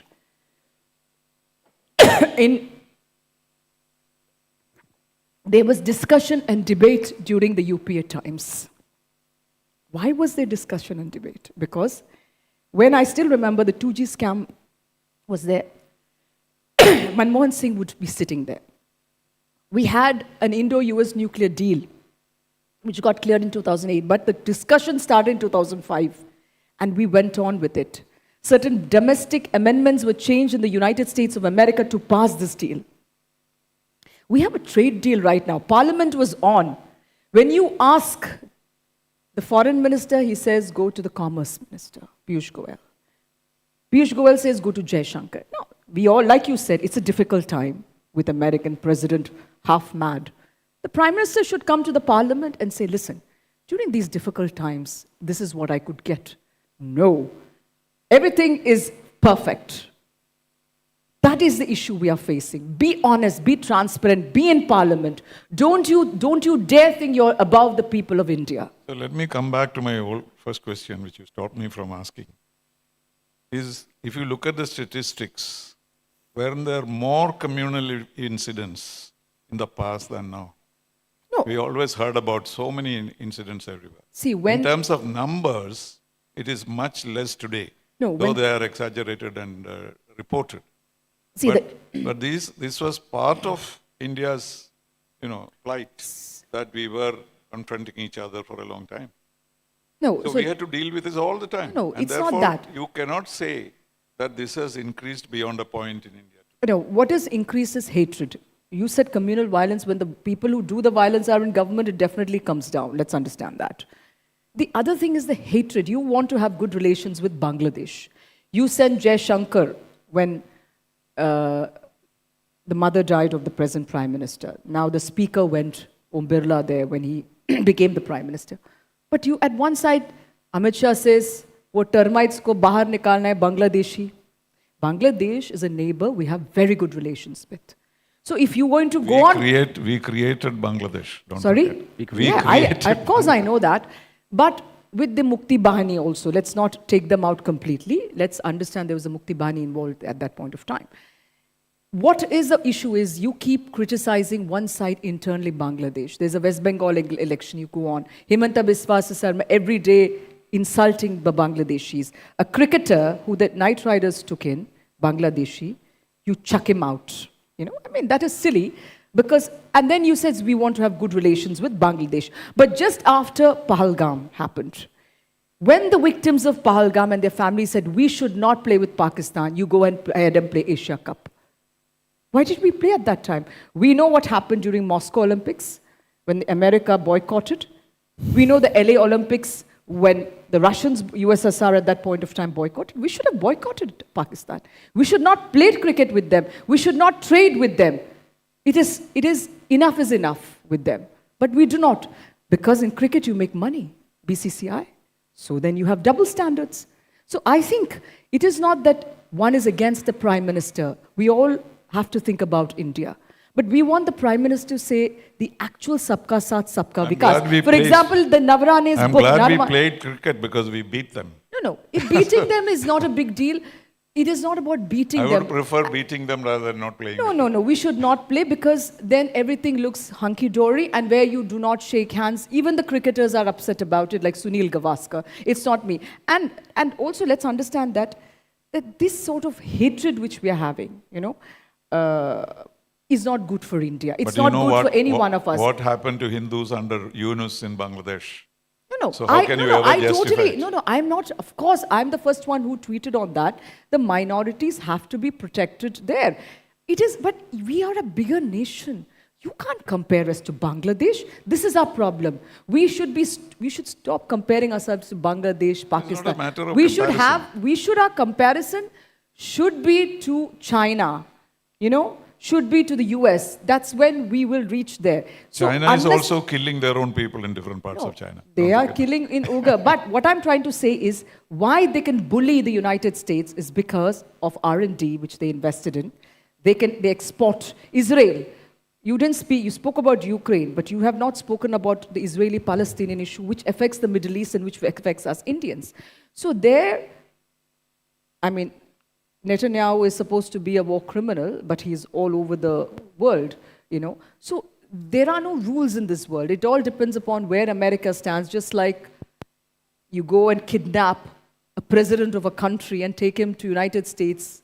You know what's happening. You're going after Greenland, where you have good relations with, and there you saw Macron standing up, and you also saw the carnies standing up against the Americans. So I think when President Trump keeps saying, I told my friend not to buy oil from Russia, that doesn't work. We have to show that we have self-respect, and nobody can tell us where we will buy oil, who will buy oil, what we will do. We are a sovereign nation, and we have to stand up against this bullying. Mr. Modi can say, we have huge respect for President Trump, but we are a sovereign nation, and we will decide where we will buy oil from. The more he keeps succumbing, the more he's getting bullied. Look at the trade deal. When a trade deal is being told when the parliament is in session, come out to the parliament and tell us what is the trade deal. That is what we wanted to. Speak out. We will listen to you, Prime Minister. Tell us what is the truth in this trade deal. Do we have a raw deal in agriculture? 500 billion investment there. We have to buy coal, oil, technology, and agriculture. The soya farmers are worried if we are going to import soya oil and soya, from the US. Corn is one of their biggest, they export to us and we import it. Before we had 3%. Now we have 18% tariffs. So the tariff is a big issue. Anyway, we don't have the details yet of this. So No, let's not, details should what have was the- been put up front in Parliament. The only issue basically is when things happen, when a Pahalgam happened, intelligence failure. Pulwama happened, intelligence failure. Railway accidents, who is accountable? During our time, at least I can proudly say that every minister involved, whether it is a scam, anywhere, we resigned because we wanted an impartial investigation.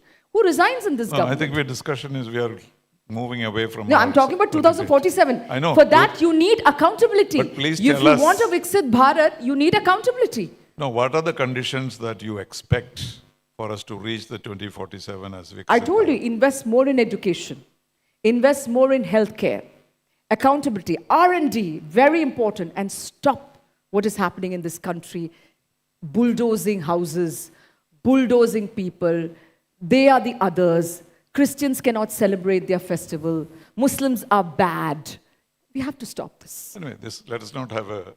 No, but that's what's Too happening. much I'm politics talking into this. about the truth where there is No, but internal objectively, strife. we do not know. I'm not talking about you. I'm talking about the present dispensation where they need to control organizations like Bajrang Dal and say, listen, they talk. Prime Minister went to church.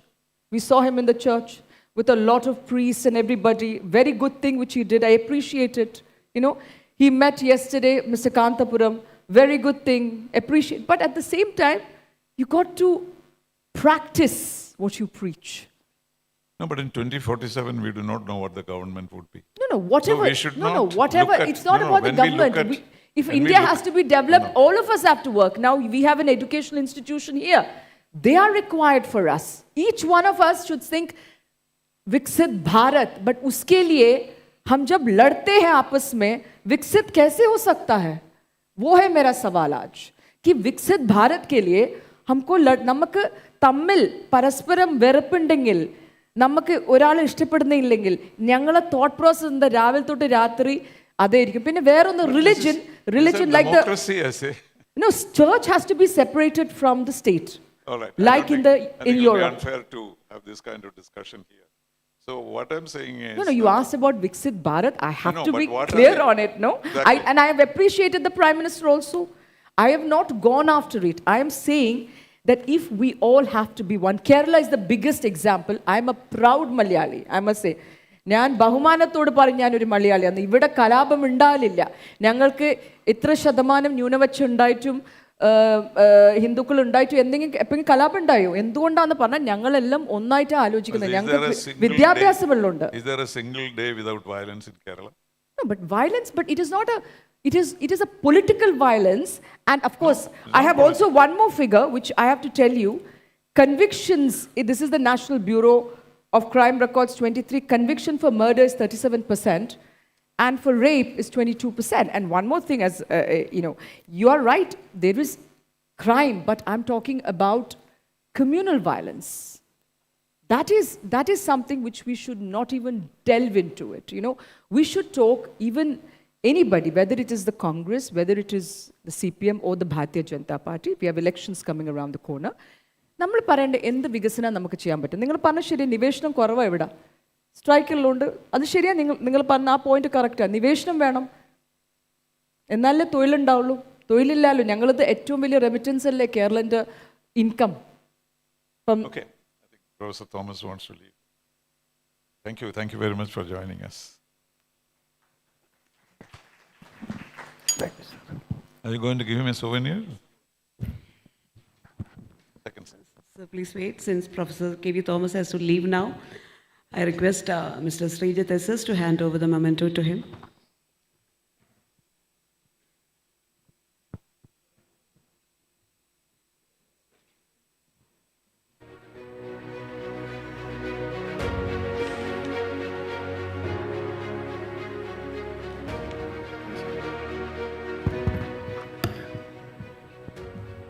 ഞാൻ സാധാരണ memento വാങ്ങിക്കാറില്ല.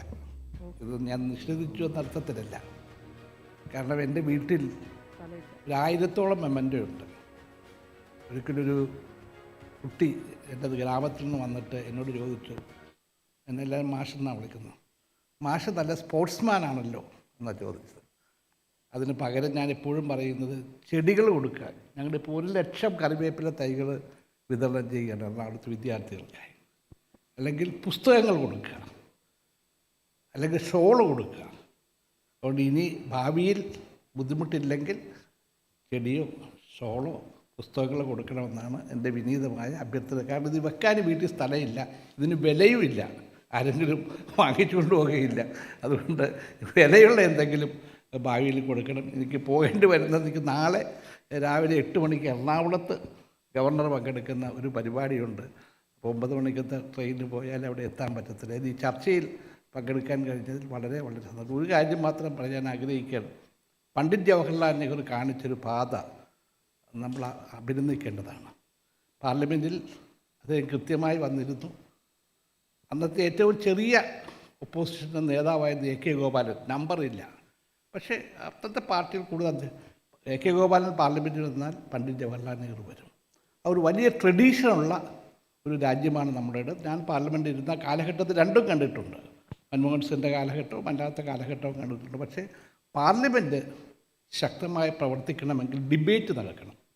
അതിൻ്റെ ഉത്തരവാദിത്വം ഭരണകക്ഷിക്കുമുണ്ട്, പ്രതിപക്ഷത്തിനുമുണ്ട്. രണ്ടും കൂടി സഹകരിച്ചാൽ മാത്രമേ parliament നടക്കത്തുള്ളൂ. Thank you, sir.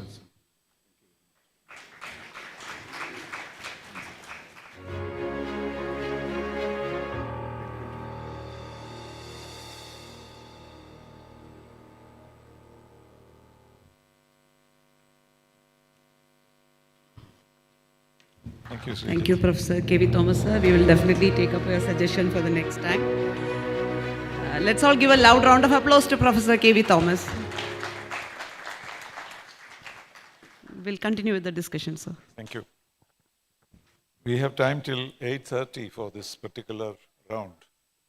So we could have some more. No, so what I'm No, no. No, what I'm saying is, it is not about if you see how Lee Kuan Yew did Singapore. Of course, Singapore is a small country, but there's general sitting here. You have to have rule of law. I believe in it as a citizen of this country, and the general believes in it. Unless we have rule of law in every aspect, do not look at anything. Whoever does wrong, there should be conviction. See, why everybody gets a bail here? A case goes on forever. Convictions is the most important thing to stop crimes, to stop rape, anything. Unless and until we have convictions, we are not going anywhere. No, but the danger of your approach is you are taking a political position. Critical These position. problems have existed in India. We have fought it successfully over the years. How we in our journey towards 2047, regardless of political implications or No, ideological I'm not talking differences, about political affiliation. what is it that we can do I to told you. make India vikasit without talking about all these? No, but without talking about education, without talking about healthcare, without talking about pollution, So without talking about tell us R&D. Tell us what kind of education are you going to promote? No, we need That to. would be the Yeah, would be the type of education we need to promote. Now, I want to correct one thing the general said. He said that the students which go abroad are working in hotels and all. But the issue is when the list of the colleges around the world come up in the 100, ours don't come in there. That we have to understand. And also the ones who have done well, like Sundar, or for example, the other person from Microsoft. He's Microsoft is Satya is from 48 Indian CEOs no. in the What I'm United saying, States. Satya is from MIT Manipal. The other one is from IT. So we have our IIT, the MIT, and IIM. These are the big institutes. We need to have better colleges and even medical colleges. When you're giving permissions, be very strict on these things. Don't be lax. Corruption has to be controlled in every sort of way that we give colleges with. And also our learning system of Ratto learning. In fact, when Kapil Sibal was the Human Resources and Development Minister, he removed this 10 standard thing where, this is the biggest exam, the children are under pressure. So I think one is in the other system, the IGCSE, there is the assessment earlier on, and their main exams are in the 11th and the 13th. So till then, they go through assessments.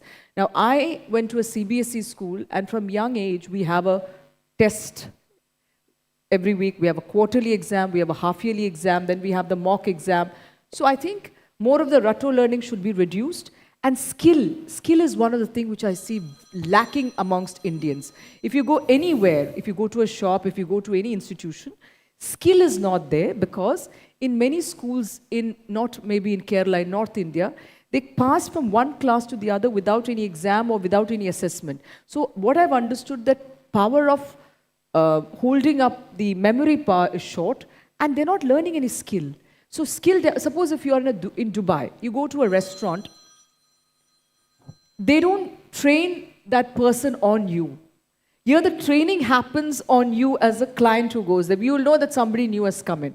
So developing skill is a very important thing, which was started by this government, but we didn't see it ongoing. That's a thing which they should do, an ongoing skill development, which this government started.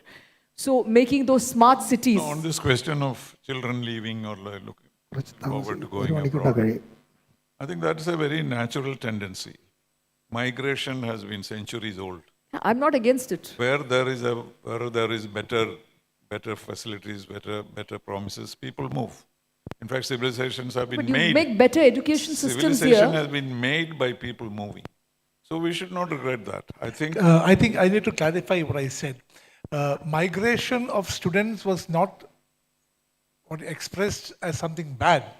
If you look at migration, last 5 years, more than 9 lakh people have given up our citizenship.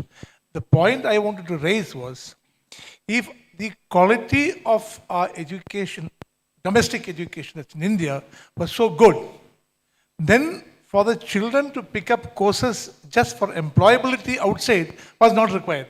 no, because we don't have professional-oriented education. No, it's about the pull There are no factor and the jobs. push factor. No, so if you are pulled by some attractions, then it is okay. But if you are pushed because there is something very serious with the present thing happening here. Because your system is Yes. not able to produce jobs for all the educated people. That is the problem. Ambassador, what I'm saying is nothing. Again, we have got back to two very fundamental things. We have, throughout, for the last so many years, we have combine the education as a conduit or a gateway to job.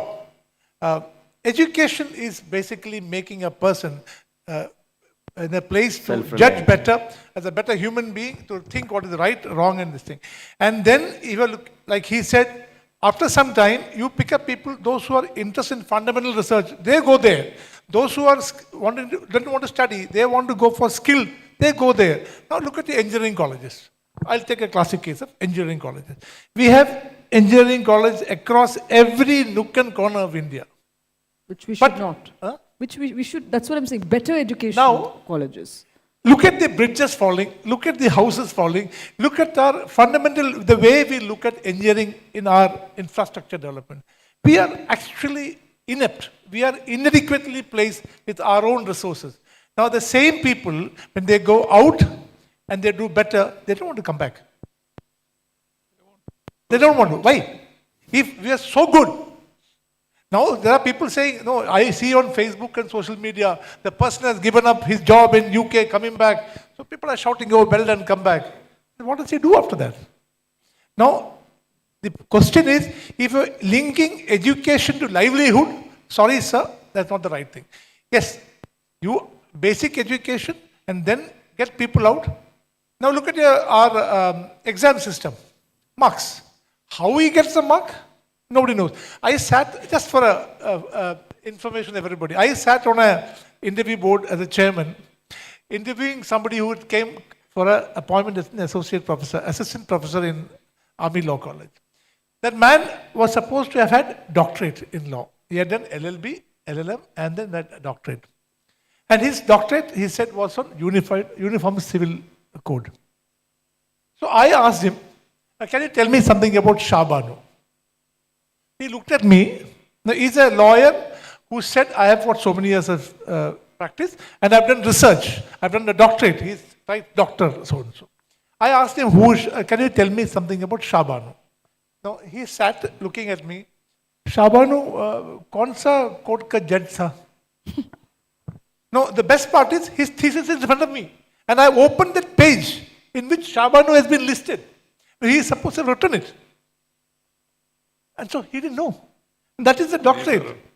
No, fundamentally, unless you assure some kind of a career, the fact that education is only for better human beings, I think it's not right. No, a better human. See, My livelihood is father very sent me to important. college to get me a job.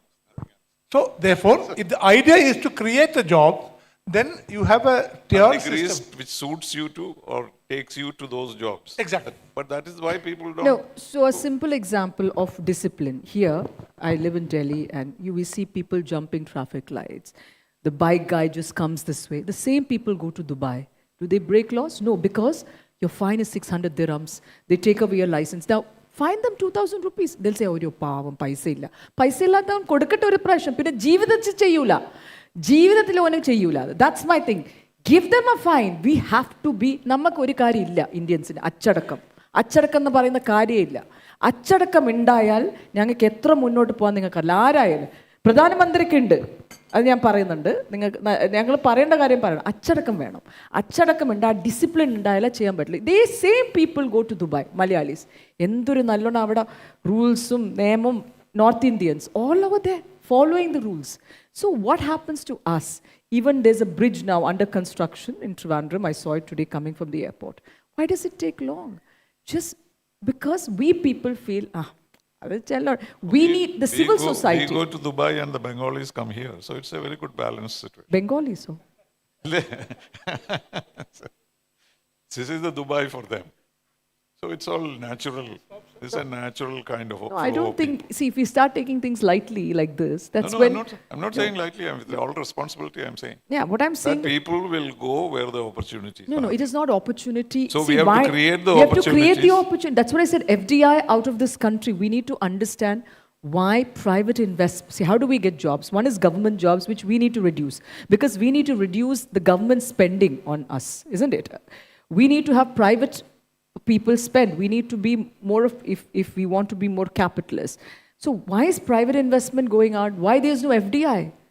So let us think about why these things, if we could improve on that. Opportunities, nothing No, else. but how could it is Why opportunity? did the government of Kerala oppose private universities all these I'm years? talking about generally in India, what it is, and also they said rural, they see that the rural people are not buying much right now, you know. Rural demand has gone down is one of the biggest things. That's because And the purchasing power is less purchasing with power them. is gone, and also savings have gone down. Individual savings have gone down. So where is the money? Like he said, very important is per capita. We are very low at per capita. You know, UK's per capita it is 40,000. So per capita is our biggest issue. But how do you increase per capita without jobs? That's what I'm saying. We need to improve. Investments have to come in. So let us. So you need to invest in education, and there is no money in the hands of the government to invest in education. You need private investment. No, but we spend Do you so much agree of with that? money elsewhere. You see how much money we spend on security, many other things we spend money. Let's put it onto the right So place. this is why we should try and focus on what we can do to make India developed into a Correct. In a country like India, which is very diverse, we have to follow this principle of less government and maximum governance. So, but it is unfortunately not happening. Government should be seen as an enabler, whereas in India, it is more or less seen as a disruptor for many reasons. So, this enabling atmosphere should happen. For example, in the past 10 years in Kerala, But this have kind you of a studied situation. the US system where the government is very strong? There is no liberty to do anything. That's why It's very they have a federal system where the state can withdraw away from Yes. from the United States. State is Here, not it dependent is not on the the concept. president. We are a quasi-federal system where the states have decided to form the union. There it's not the case. So it's fundamentally different. Okay, So I accept that. that- What I'm saying is, if you speak objectively, any system has its deficiencies, all right? And some have less. And if we are able to remove those deficiencies and work together, it will happen. Yes. But unfortunately, it is politicized. Everything No, is it's not about politicized in this politic- country. The question that we're talking is, we know what we aspire for. The question is, we have enough challenges. And we are already saying that we cannot do this. Yeah, the thing is, No, how do we choose and what do we choose? So this is the problem is of choice. And what she said is right. If the character is the main fundamental issue, then choice becomes easier. If you think, okay, the rule of law is the dictum, then choice becomes easier. No, and I have to tell you one story about myself. I was brought up in Kuwait, in a Muslim country, and I learned Bharatanatyam from the age of 7 to 13. We didn't have any issues. Nobody had issues at that point of time. Nobody knew who is who, which caste, what is. We were all Indians. We had every year. I think we are much more Indians when you're an NRI, let me tell you that. The national anthem, we had the pledge every day in school. So what has happened? I would want the Prime Minister of India, let me to I'm in a focus meeting. more I will call you back. on development.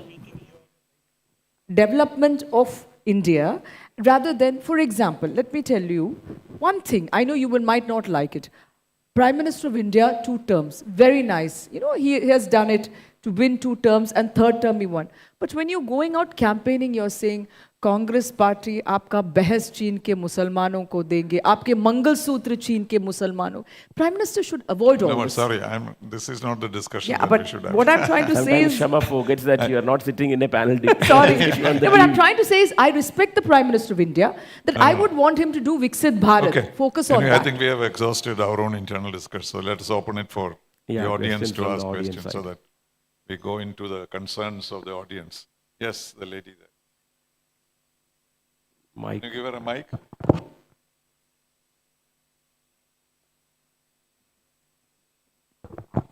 Please make the question very brief and pointed.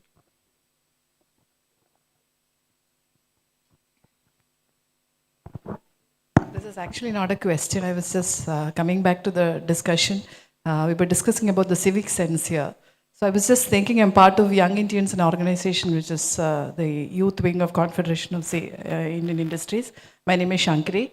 And I was just trying to bring in a sense module that we were introducing, and we were planning to talk with the government, responsible government, to make it happen. Why don't we introduce civic sense in our education system itself from? See, we're talking about 2047. We need a solution. I think we've gotten into debate so far, but solution is what if you're looking for, then this would be a solution to the civic sense that we're talking about. We can introduce that in the schools as a module, along with our education system right away, probably from the, LP class. So I think that way, you introducing something, by 2047, we have something to dream about, at least in terms of the civic sense. So since we're discussing that within, I thought I should bring that up here. So I couldn't agree more. In fact, Thank you. we had civics as a subject when we were in school. yeah, we all studied that. We had Yeah, but I'm talking about the small things, sir. But like, that has not permeated to the people who accept it as a rule of law.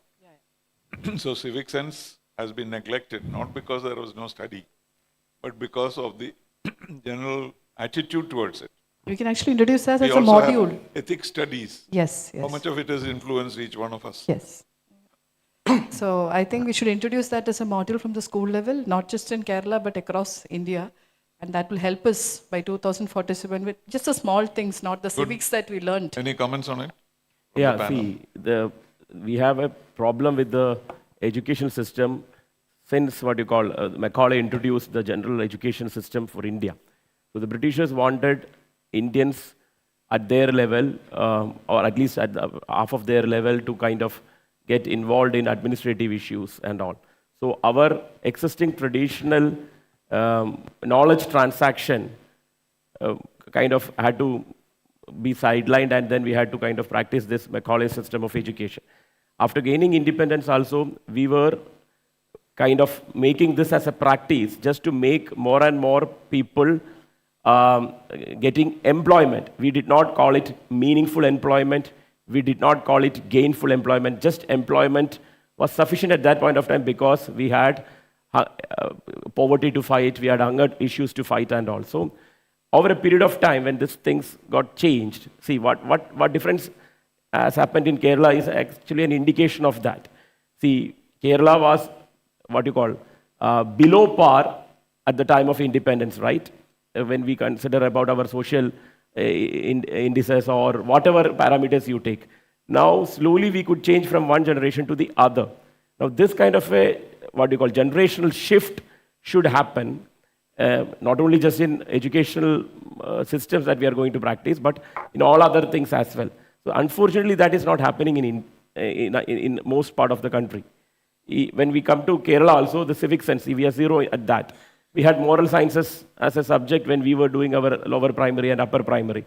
Then did we imbibe those moral values? Yes, of course, that's there, but we are not practicing it. Now, we need to set a model of what you call as, which can be practiced by everybody. That universal kind of a thing is not evolving, and we are falling behind the times. We need at least to be, what you call, keep up with the times, if not ahead with the times. Now, time has come to a pass that, at least in Kerala, sitting here, what we can best achieve is that in 20 years' time, by the time India becomes Vikasit or not, by 2047, what can we, as a state which has got high human, human development index. This is an ingredient she is mentioning. Yeah, that's we what. can accept that. But there's Civic one sense. point after he finishes I wanted to Yeah. add. See, if India becomes a Singapore or not is not our concern. Can Kerala become a Singapore? For that matter, what are the things that we need to put into place? Can we have a priority of our economy fixed? So that's why we are moving towards kind of knowledge economy concept where the cutting edge technology will increase productivity, manufacturing, business, service, etc., and Kerala can be a hub of that particular activity for the entire world. Now, we need to have such kind of focus themes prepared for the country at large, not that just for Kerala, but that is not happening. The federal system, so you need to understand the polity of India to understand this particular issue also. For example, when the elections are happening to the state and to the parliament or for the panchayats for that matter, we have different focus kept for ourselves. Okay, parliament, this is the way that we should vote. For local bodies, we can vote like this. We don't keep that core values intact. So the voters are to be blamed to an extent. we also think selfishly many times. So we have to find a solution. See, as government, as an enabler, should dictate the terms, and as what you call different pressure groups, we should act in unison. That is not happening. We are acting at cross purposes. So that should also stop. One more thing I want to add, she spoke about schools and all, how we can improve the civic sense. Now, I do schools. There are two types of schools in Kerala, LP and UP. So the LP is lower primary, UP is upper primary. In LP school, you give one cleaner. In the UP school, there's no cleaner. So you have to understand. Who will keep the toilets? I renovate schools. No, ma'am. UP also. In Kannur, there are no cleaners there because I run an aided There high is no such secondary. differentiation. And one more thing, Illa, they ma'am. don't- I run but an it depends aided high upon secondary government school. schools to government schools because I work in Kannur, so I can talk about What it. we don't have is a psychologist And or a number counselor. two, yeah, we don't have that. And number two, there's no dining room or a cafeteria. Many schools, I see them sitting in the corridor. No, and no, they we put have bench. we have a Well, it's midday not- meal plan. Food is there. You have a midday meal. Where do they eat? We have a dining area. There is no dining area there. I can tell you 4 schools.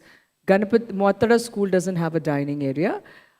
Tavakara school doesn't have because these are the schools which I deal in Kannur. So I have to talk about, there has to be a generalizing of everywhere. There should be a rule that every school has to have dining. So maintenance. You are worried about dining area. There is No, nothing no, but to dine. no. There's What no I'm food saying to is that eat. if we want to develop what she saws, a civic sense, No, that I is agree. what I'm talking about. I And agree, but also, it's a matter of degree. no, it's also one more thing. The maintenance, suppose you renovate a school, the maintenance of the school is quite bad, which the government should do. It's not painted, it's dark and dingy. You got to maintain a school. How do you maintain a school? Government, like if you've been abroad, public schools in the US, UK, Singapore, Dubai, all of them are very good. Why don't we go into that level is what we need to do. There Matter is a of investment. maintenance fee, as far as I know. Yeah. There is a maintenance fee No, for I think each I think we should go to another question. Another question, anybody? Yeah, yourself. Good evening, I am Faz Cyril.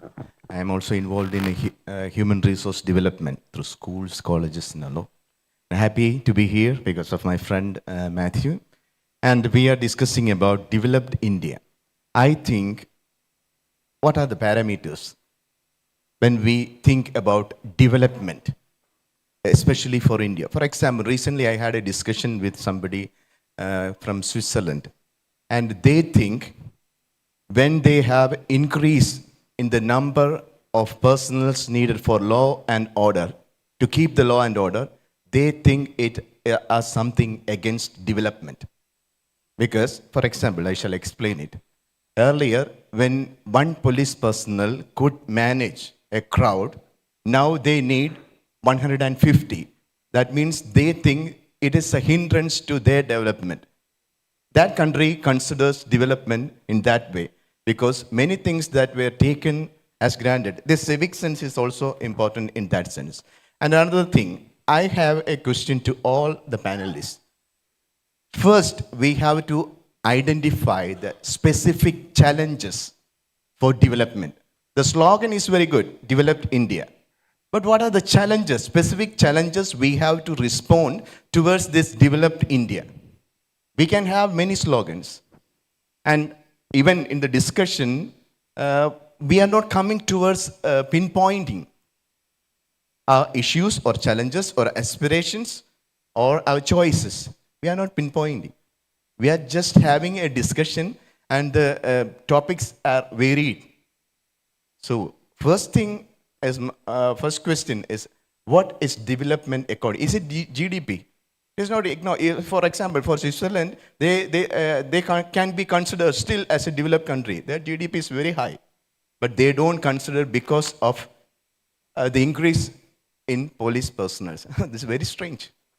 Yeah, that could be also because those 157 human resource personnel could be used for many other things, constructive things than law and order deployment. And India, we are spending so much money and time for law and order. Whether it is about the army, whether it is about other system, and whether it is about judiciary, everything. And that's why my invitation is about specifically what are the challenge for India to become a developed country. And there are also some things which we have forgotten. In 1947, when we got independence, we tried for development through secularism. We gave secularism a particular meaning that others didn't have. Generally, secularism is considered as a negation of religion. Only India told secularism means Acceptance of all religion. acceptance and practicing all religion, but religion should not have any influence over the governance. It is having now. And we had 5-year plans. And that also is part of developed India. But now, we don't have a structural planning for that. Anyway, I'm not going further into the discussion. My The question is, document part of Viksit Bharat says how to achieve it. Yeah. It is documented there, but the problem is in putting it to practice. yeah, So the 4 pillars are identified, as I told you, the poor, the youth, the farmers, and then the women. But how to go about it? It is not well defined. So that's what is lacking, and we should have a concrete plan. For example, I can speak about the youth factor there, how they can be kind of skilled, because skilling is the next big thing that is going to happen.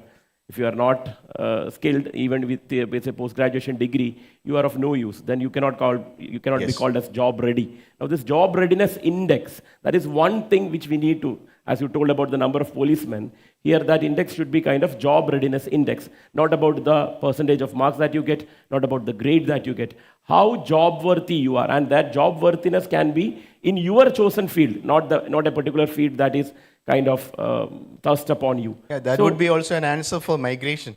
Yeah, right. So, Why they are migrating? Because they get better chances outside India. no, the focus needs to be changed, and slowly, at least in Kerala, we are trying to put that into practice. Yeah. But So, one important point you said is about women empowerment. I think women empowerment is very important.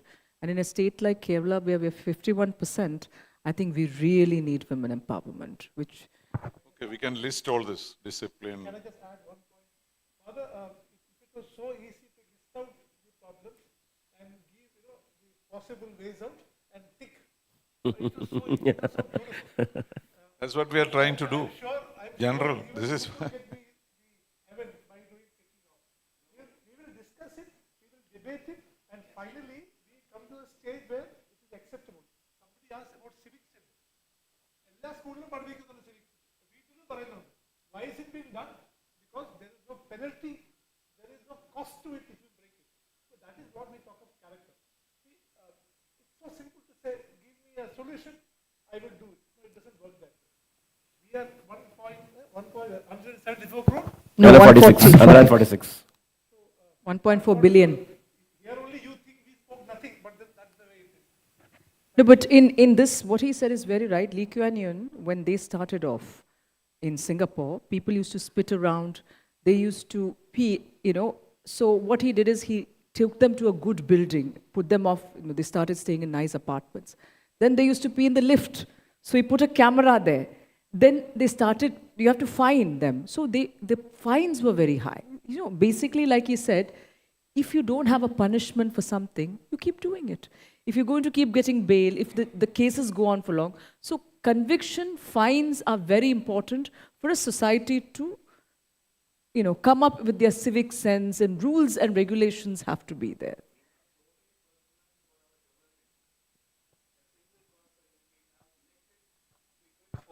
help us. No, In where our else- country- Where else in a democracy, Yes. how is it that the leaders need so much of security? Yeah. We don't. And another thing, Democratically elected leaders, For- Don't need. why should they have so Yes, much of I security? totally agree with you on that. Exactly. So, the self-governance And or that the system. you can reduce the money spent on that, and you should put it on police patrolling. See, India, That's why Switzerland thought yeah, of... police patrolling is very less. If you are in Delhi, a city like that at night, I hardly see police patrolling. Dubai, when you are returning from somewhere, you can see the police patrolling there. So the police moment you have patrolling a is very VIP, important the police is fully Yeah. deployed over there. in order for And another thing is that we have so many elected personals and also appointed personals to take care of us. How efficient is the system? MP, MLAs, even up to the local self-government system, then village officer, and those all other bureaucrats. Up to That's why we need more governance, not more government. Yes. But then That's right. the system Yeah, is such. developed Shall we India. have some other question? Relating to the dream of 2047.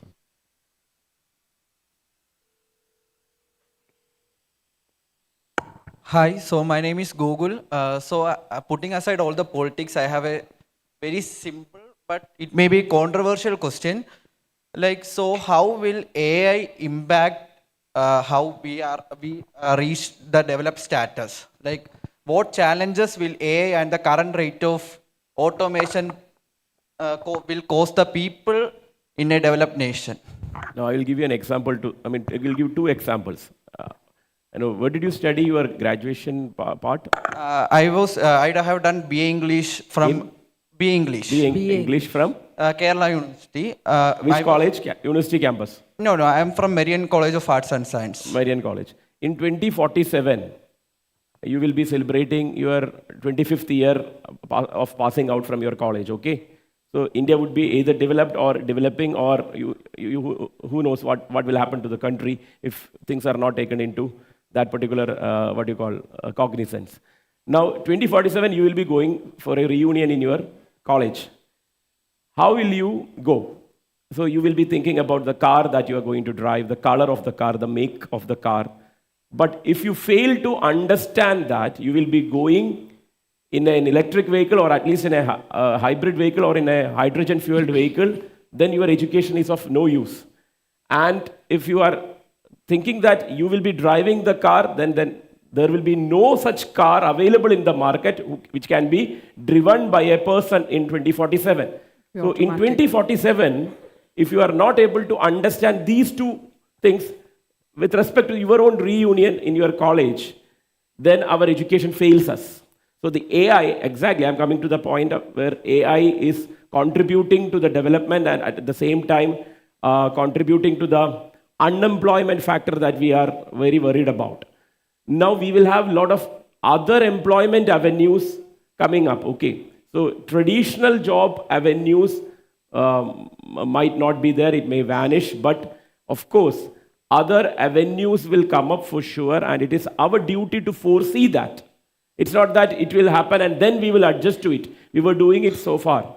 It will not help us in any way. So we need to understand, forecast, and then accordingly we have to act also.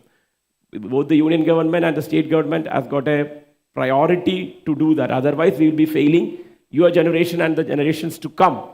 So we cannot afford to fail our next at least couple of generations. And that will come at a cost of what you call as stolen generations. They may be either migrate from our country, or who knows. I mean, that's how chaos will happen in any economy or any particular nation state. Okay, so we cannot afford to have that. We need to have that kind of particular thinking hat on us, and then come up with solutions for which individuals and such gatherings has also got some kind of what you call contributory efforts to make. Okay. But there is no choice. You need to master technology as it develops. But there is no question of you're not. Jobs. You're not. Technology. I have one No. That If this is see, going to AI take does not over. take away your jobs, but those who learn AI will take your jobs away. But, No, but IT firms also, they will say that they're going to lose. Now a radiologist, medicine ചെയ്ത് കഴിഞ്ഞിട്ട് radiologist also will have issues. So a lot of places, they will take over. But how do we combat that, the job loss? So something else has to come up for that. You see, every time we go ahead, when 2000, that millennium happened, we had a lot of issues at that point of time, remember? But we overcome it. So we need to be positively thinking, how do the AI part is useful for us? And how do we contain the job loss? No, but will it... Can I just ask you a personal question? What is Michael, worrying you about AI? And what do you think AI is now doing? My question, what is worrying you about AI? And what is your understanding of AI as of today? Actually, AI is a very good tool right now as a student. How is it worrying you? Like, it's not about myself, I am asking, like, there's a generation that is not so fluent in using these devices. So what will happen to these people? Like, those who are not able to do the menial jobs and like things like that. Like, they don't have the basic knowledge to operate in AI systems and all. Excellent observation. When I got the first phone, it was the Nokia with a small thing. I was doing this. My grandson, is about five and a half years old, 5 years old. He picks it up. I don't know how he gets the screen up. So the new generation that's coming up are better DNA printed to handle AI. Now you worry about yourself. What is your problem with AI? Please tell us that. I don't have a problem. Actually, I'm talking for the people. Actually, as a AI will actually facilitate our livelihood. AI will amalgamate a lot of things. AI will put a lot of information at your command of your fingertips. AI will make things better to make a decision. Now the wealth accumulation, there are traditional ways of accumulating wealth, okay, or what you call generating income, you can call it. Those things will go away, but replacements will happen. So the concept of creator economy, where you create an economy around you. So you will have an, what you call, earning opportunity or an avenue to earn. But of course, it will not be of the kind that we are groomed for, okay.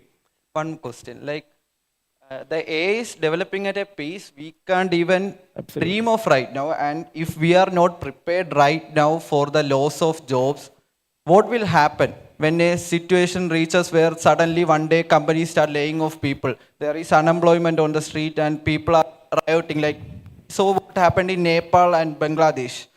Like, there will be issues like that. And how as a government, the government is trying to combat this? Like, they should be starting thinking of this right now. It's For a example, current issue. For example, census was supposed to be as a stock-taking measure happening in every 10 years, where you will have a what you call firm grasp of the dynamics of the population. And it got delayed for 4 years in a country like India, where we have assumptions going on about our own population. It is 1.42 crores, 1.42 billion, 142 crores, 143 crores, and the UN is telling you that your population has reached at this level, and the UN is suggesting us that you have overtaken China. So that is the saddest part. You have to have a strong stock-taking exercise happening in the country. With the current stock-taking only, you can predict where this particular stock can be converted to and all. Okay, so for example, your question is very valid about what will happen if such a situation pops up, and it will eventually pop up also. So you need to be prepared for that. You need to be ready for that. So the literacy rate is different for different states of the nation. The health indices are different for the different states of the nation, for which we need to have, you cannot have a one-size-fits-all kind of a solution. You have to identify such solutions which are tailor-made for each kind of what you call geographical places like states or whatever you call it. We had a scheme called One District, One Product. There are some 550 or 600 districts in India. So one district, one product, that particular scheme is not heard about also by many of the people.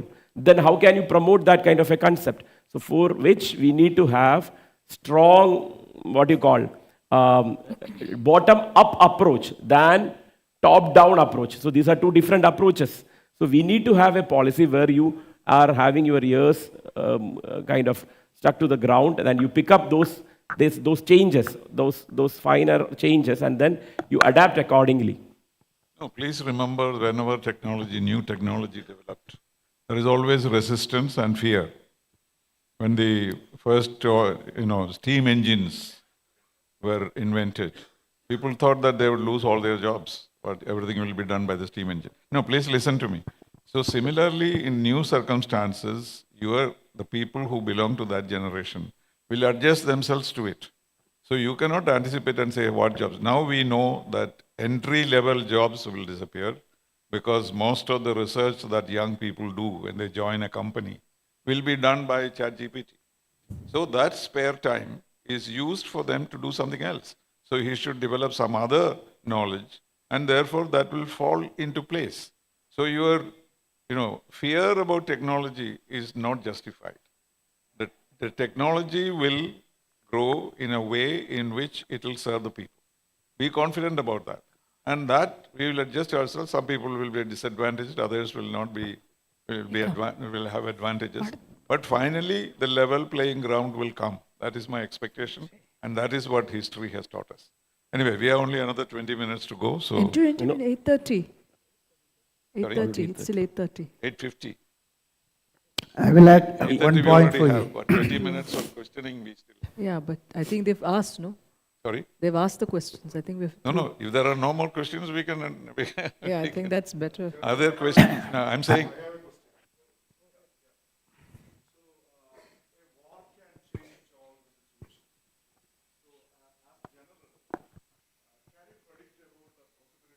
War in India, where India we have good neighbors around, Bangladesh, China, and Pakistan.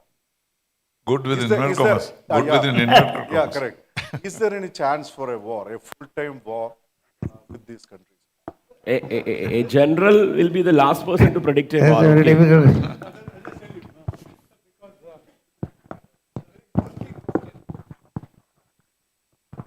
If the generals could predict war and could decide to go to war, then Naravane wouldn't be in the position today he is in. I'm sorry. But yes, we keep doing wargaming. Now what happens is whenever there is a change in government, and we know publicly stated positions of heads of government, we also know most of the local, good neighbors, generals have been, except Pakistan, have been trained in India. Like Bangladesh, people have been trained here, Sri Lanka, Bhutan, Nepal, they all been trained here. So we mostly have a good idea about the military leadership. And the diplomats have a very good idea about how undiplomatic a diplomat is. Am I right? So we normally keep wargaming. For example, when Pakistan moves a division from place A to place B as a whole division, there is immediately a lot of action that's happening in the army headquarters. Now, we actually think, okay, what is the purpose? And we have a lot of inputs coming in. Now, we are ready for what is to happen. But yes, the war has been redefined.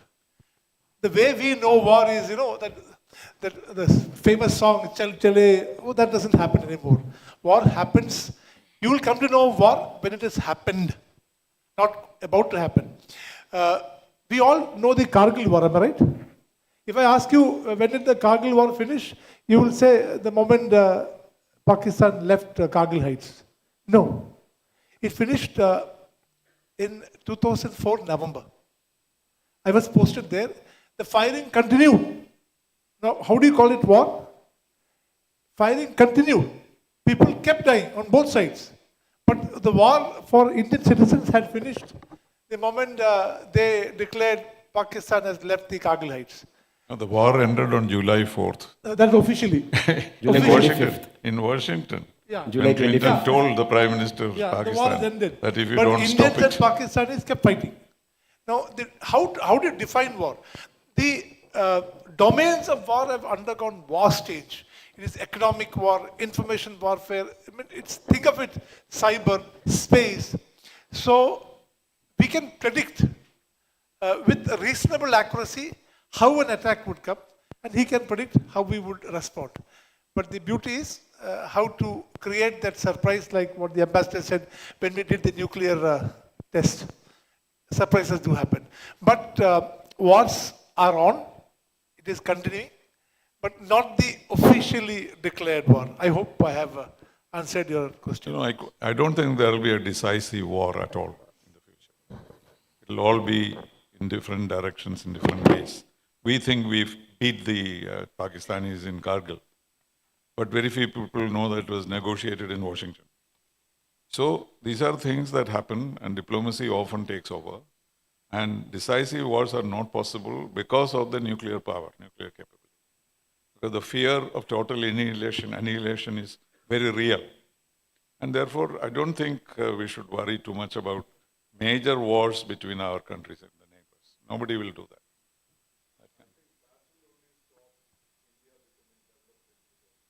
Yes, if you have too many wars every year, then you will never reach 2047. Okay, another question? Yes.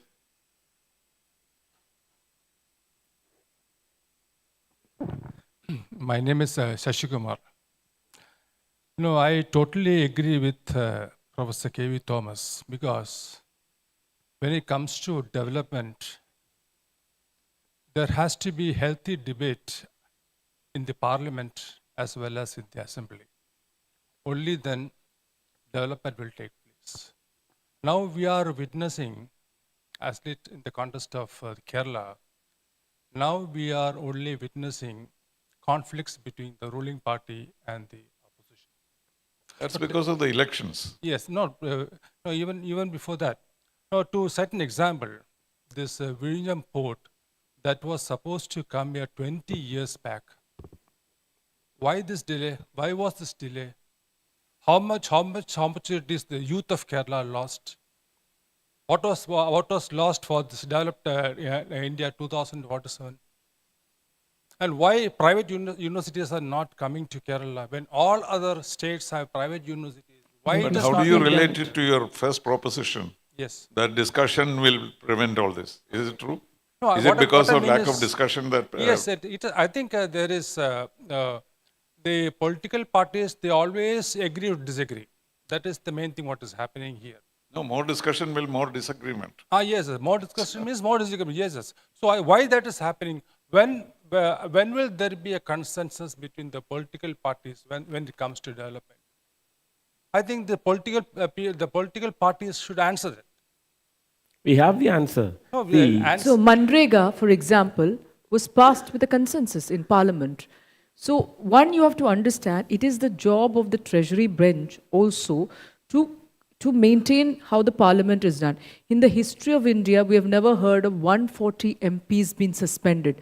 It was done in 2023. No, madam, So I'm not definitely, going- I'm when not we going- we I'm were not- we I'm were not doing the going- government of UPA, it is a job of the Treasury bench and the Parliamentary Affairs Minister to see to it that the Parliament functions in a certain way.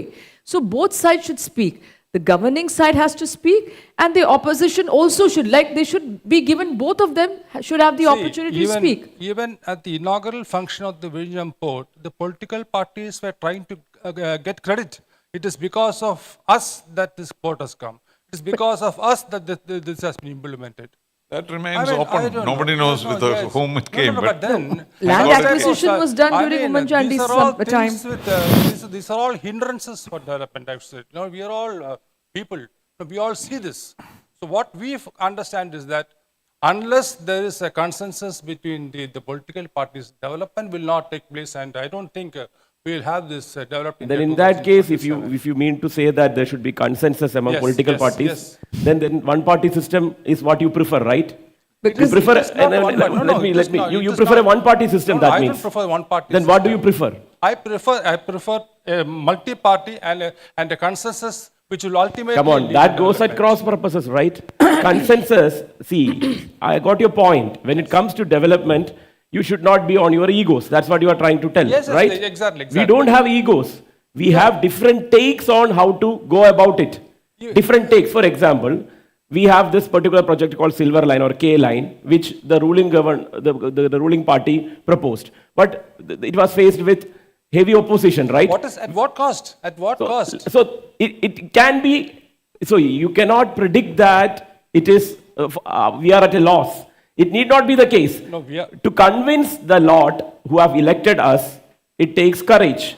So we have to go through the grind. It's not that easy that you should go with, for example, if you have got the mandate, you do whatever you like. No, it's not the case. No, I'm not saying that. I'm not saying that. So you know. disagreement Yes. or what you call it? Eventually, everything has to No, lead so- to So development, education and healthcare in Kerala is also because of continuation and consensus. So one LDF does something, the UDF takes it forward. UDF does something, the LDF took forward. In many other states, this continuity doesn't happen. They say, "Arey, usne shuru kiya, hum kyun karna hai? Band karo, stop it." There has been a consensus and continuation in healthcare and education in Kerala, and that's why we are ahead of the rest of the country. In our You have to neighboring understand state, that. in our neighboring state, the assembly house built by Jayalalitha is disowned by MK Stalin. At least in Kerala, we still use that same premise constructed by Congress, right? So it's not that what you call us, we are at cross purposes. It's not like that. Yes, we have different takes on different issues, and we will go to the public to get their mandate. So that's what elections are for. Elections are for to get that public mandate. Whether we need, for example, people will decide, at least 2 crore plus voters will decide in 2 months' time, whatever LDF could deliver in 10 years and whatever Congress is trying to tell and BJP is trying to convey as the double engine growth and all, let people decide. And that is the beauty of democracy. So we cannot have what you call democracy and then things to be dictated by somebody. No, that is dictatorship. You cannot dictate in democracy. Democracy is against dictating terms. Democracy is to go to the people, get the mandate from them, and then deliver. But does it work like that? It doesn't work like that. Election does not end controversies.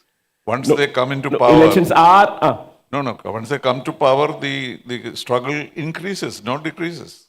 You do not just accept that party's philosophy and you carry on. It doesn't happen. It's a continuous struggle. So what he was saying was that there should be more discussion. Yes, there So, should but if you have a good mandate, you can do a lot of things, you know. If But even with even with a big mandate, the governments are not allowed to function in many cases. We know that. No, that's precisely the point. I agree with sir. The government is not. I mean, they are not been able to function because of constant rivalry between.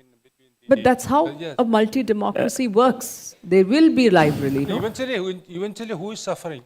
The people are suffering. In more mature democracies, it doesn't work like that. No. They cooperate with each No, other. but in more mature democracies around the world, they also resign when there is something wrong. Right. Okay, they resign. A minister resigns immediately. During Even the COVID, people tells can call many them back. people, even Epstein, many people. In India, there are no resignations. That's what I said. You are right, accountability. If there is a mistake by a minister or anybody, you have to give in your papers. Who has given papers here after 2014? You tell me that. I'm saying accountability is imperative in a democracy. All right. Let's have another question. Yes. Please focus on 2047, okay? Yeah, good evening, sir. My name is Rahul. I have a particular challenge that I would like to present to the panelists on the vision of Developed India 2047. Like Madam Sharma said, okay, we have one of the biggest challenges that India faces right now is inclusivity. That is very much true in my personal experience. Like, for example, I'm a person who's very proud of how inclusive India was, especially having lived 15 years outside of India. But recently, when I go to schools, I'm a member of Young Indians, by the way, like Shankari. So I have seen this small influx of religion being imposed on schools, in schools, to children at a very small age. For example, I recently went to my alumni school for a reunion, 25th year reunion, and what I witnessed in my school was very shocking at a very deeper level. It was a Jesuit institution, I don't want to name it, but when I studied in that school, there was not even a single picture or an idol of God in that campus. Right now, when I went there, I saw a lot of statues being placed, a lot of verses being written all over the place. Okay, not just my school. Recently, I went to another school where the greeting from the students to the teachers was Hari Om. So that, for me as an Indian, is an alarming situation which I see, because by that time, like if this is the trajectory that we are going to follow, by 2047, India might not be the same India that we know. So my question to the panelists is this, okay? What is your insights and views, okay, on keeping religion and politics outside of the educational system? So that's what I said. Like in 1800s and all, In Europe, the church ruled over the state. All right, now that's happening in India. You have to separate religion from state. And that is imperative. You can't have any religion, whether it is Islam, Christianity, Hinduism, Jainism, Buddhism. Religion cannot come into state. Politics should be devoid of religion. Just like army, they say, is devoid of religion. So you have to separate it. Now you have to ask the ruling dispensation to do something about it. Because I believe that we should not involve any religion, that when you're ruling, the government should separate it. And that's what I said. One of the biggest issues is internal strife. Yeah, but that is not a reality that we can. It is a reality. How can you say it's not a where will- reality? how can I live our- in northern India. I've seen it with my eyes when I go. We are secular India, but at the same time, we have diversity. No, diversity is fine, but don't force it upon people. Like Ideally- pulling each one and saying, Ideally, it is possible, but Hare, in actual practice, it does not. Okay, Jai shall Shri we have Ram. another We've question? heard it all. I mean, Ma'am, what he says. my question is to you as a politician, as a policy maker, is like, why don't you guys work on developing a policy, okay, where we can We are keep... not in government, no. They have to develop the present There's a dispensation has to develop the constitution. He's policy. asking have- us, What else Yeah, do we you are need? ready. differentiating between us and them. He's asking us to kind As a of whole. evolve a policy. I'm for it. No, there of is course. a policy. I Very. say we have a constitution. What policy are we Yeah, I was Constitution about to is- tell that. Okay, I think we have to finish now. Last question. 8:50 we have to finish. We have 6 more minutes. Just one more question. Okay, we have no questions. We are in a happy mood to now conclude the discussion. So thank you very much indeed. It was a very open, frank, and constructive discussion, and I'm very roles of the panelists as well as the audience. And thank you very much for your cooperation. It was really engaging and insightful. We sincerely thank our distinguished moderator and panelists for sharing their thoughts. Quickly, we'll move on to the memento distribution ceremony as a token of our gratitude and appreciation. We are moving on to the memento distribution ceremony. I request Mr. Srijit S.S., CEO of GIIMS, and Mr. Matthew Abraham, COO of GIIMS, to come over to the stage for the memento distribution ceremony.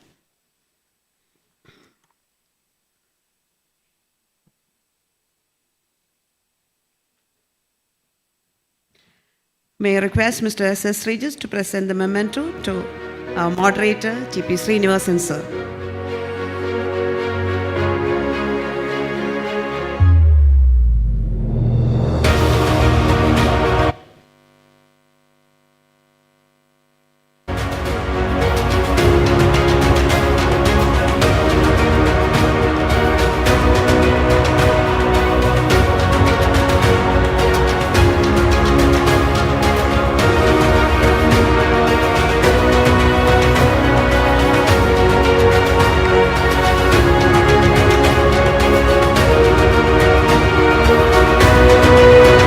Now I request Mr. Matthew to hand over the memento to Dr. M. Abdul Salam.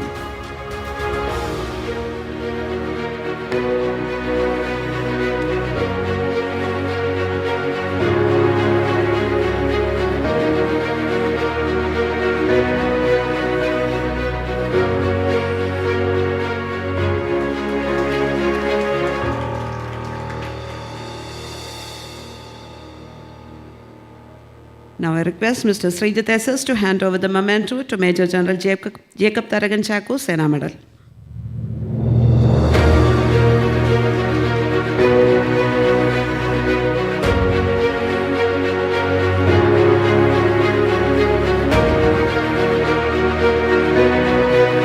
Major General Jacob Taragan Chako, Sena Medal, receiving the memento from Srijit S.S., CEO of GIIMS.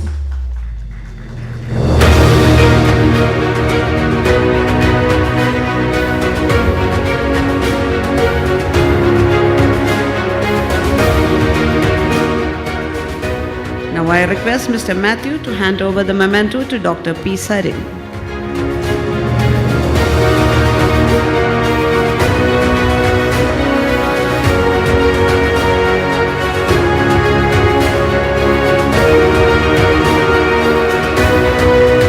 Dr. P. Sarin receiving the memento from Mr. Matthew.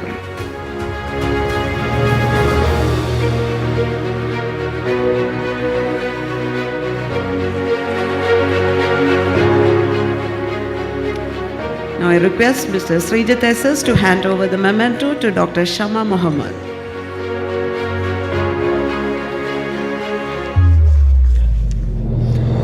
Dr. Shama Muhammad receiving memento and gift from Srijit SS.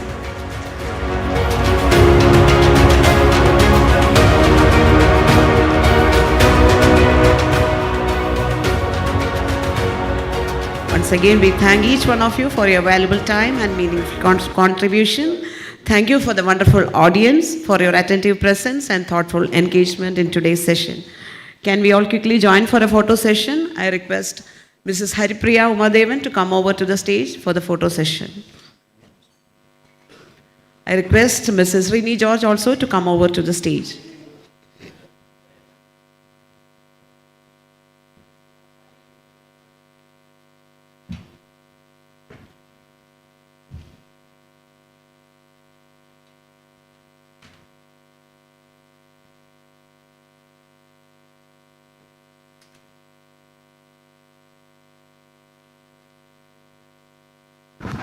Thank you all.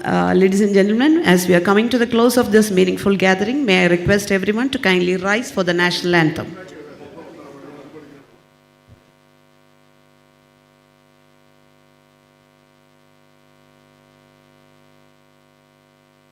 जनगण मन अधिनायक जय हे भारत भाग्य विधाता पंजाब सिंध गुजरात मराठा द्राविड उत्कल बंगा विंध्य हिमाचल यमुना गंगा उच्चल जलधि तरंगा तव शुभ नामे जागे तव शुभ आशीष मागे गाहे तव जय गाथा जन गण मंगलदायक जय हे भारत भाग्य विधाता जय हे जय हे जय हे जय जय जय जय हे.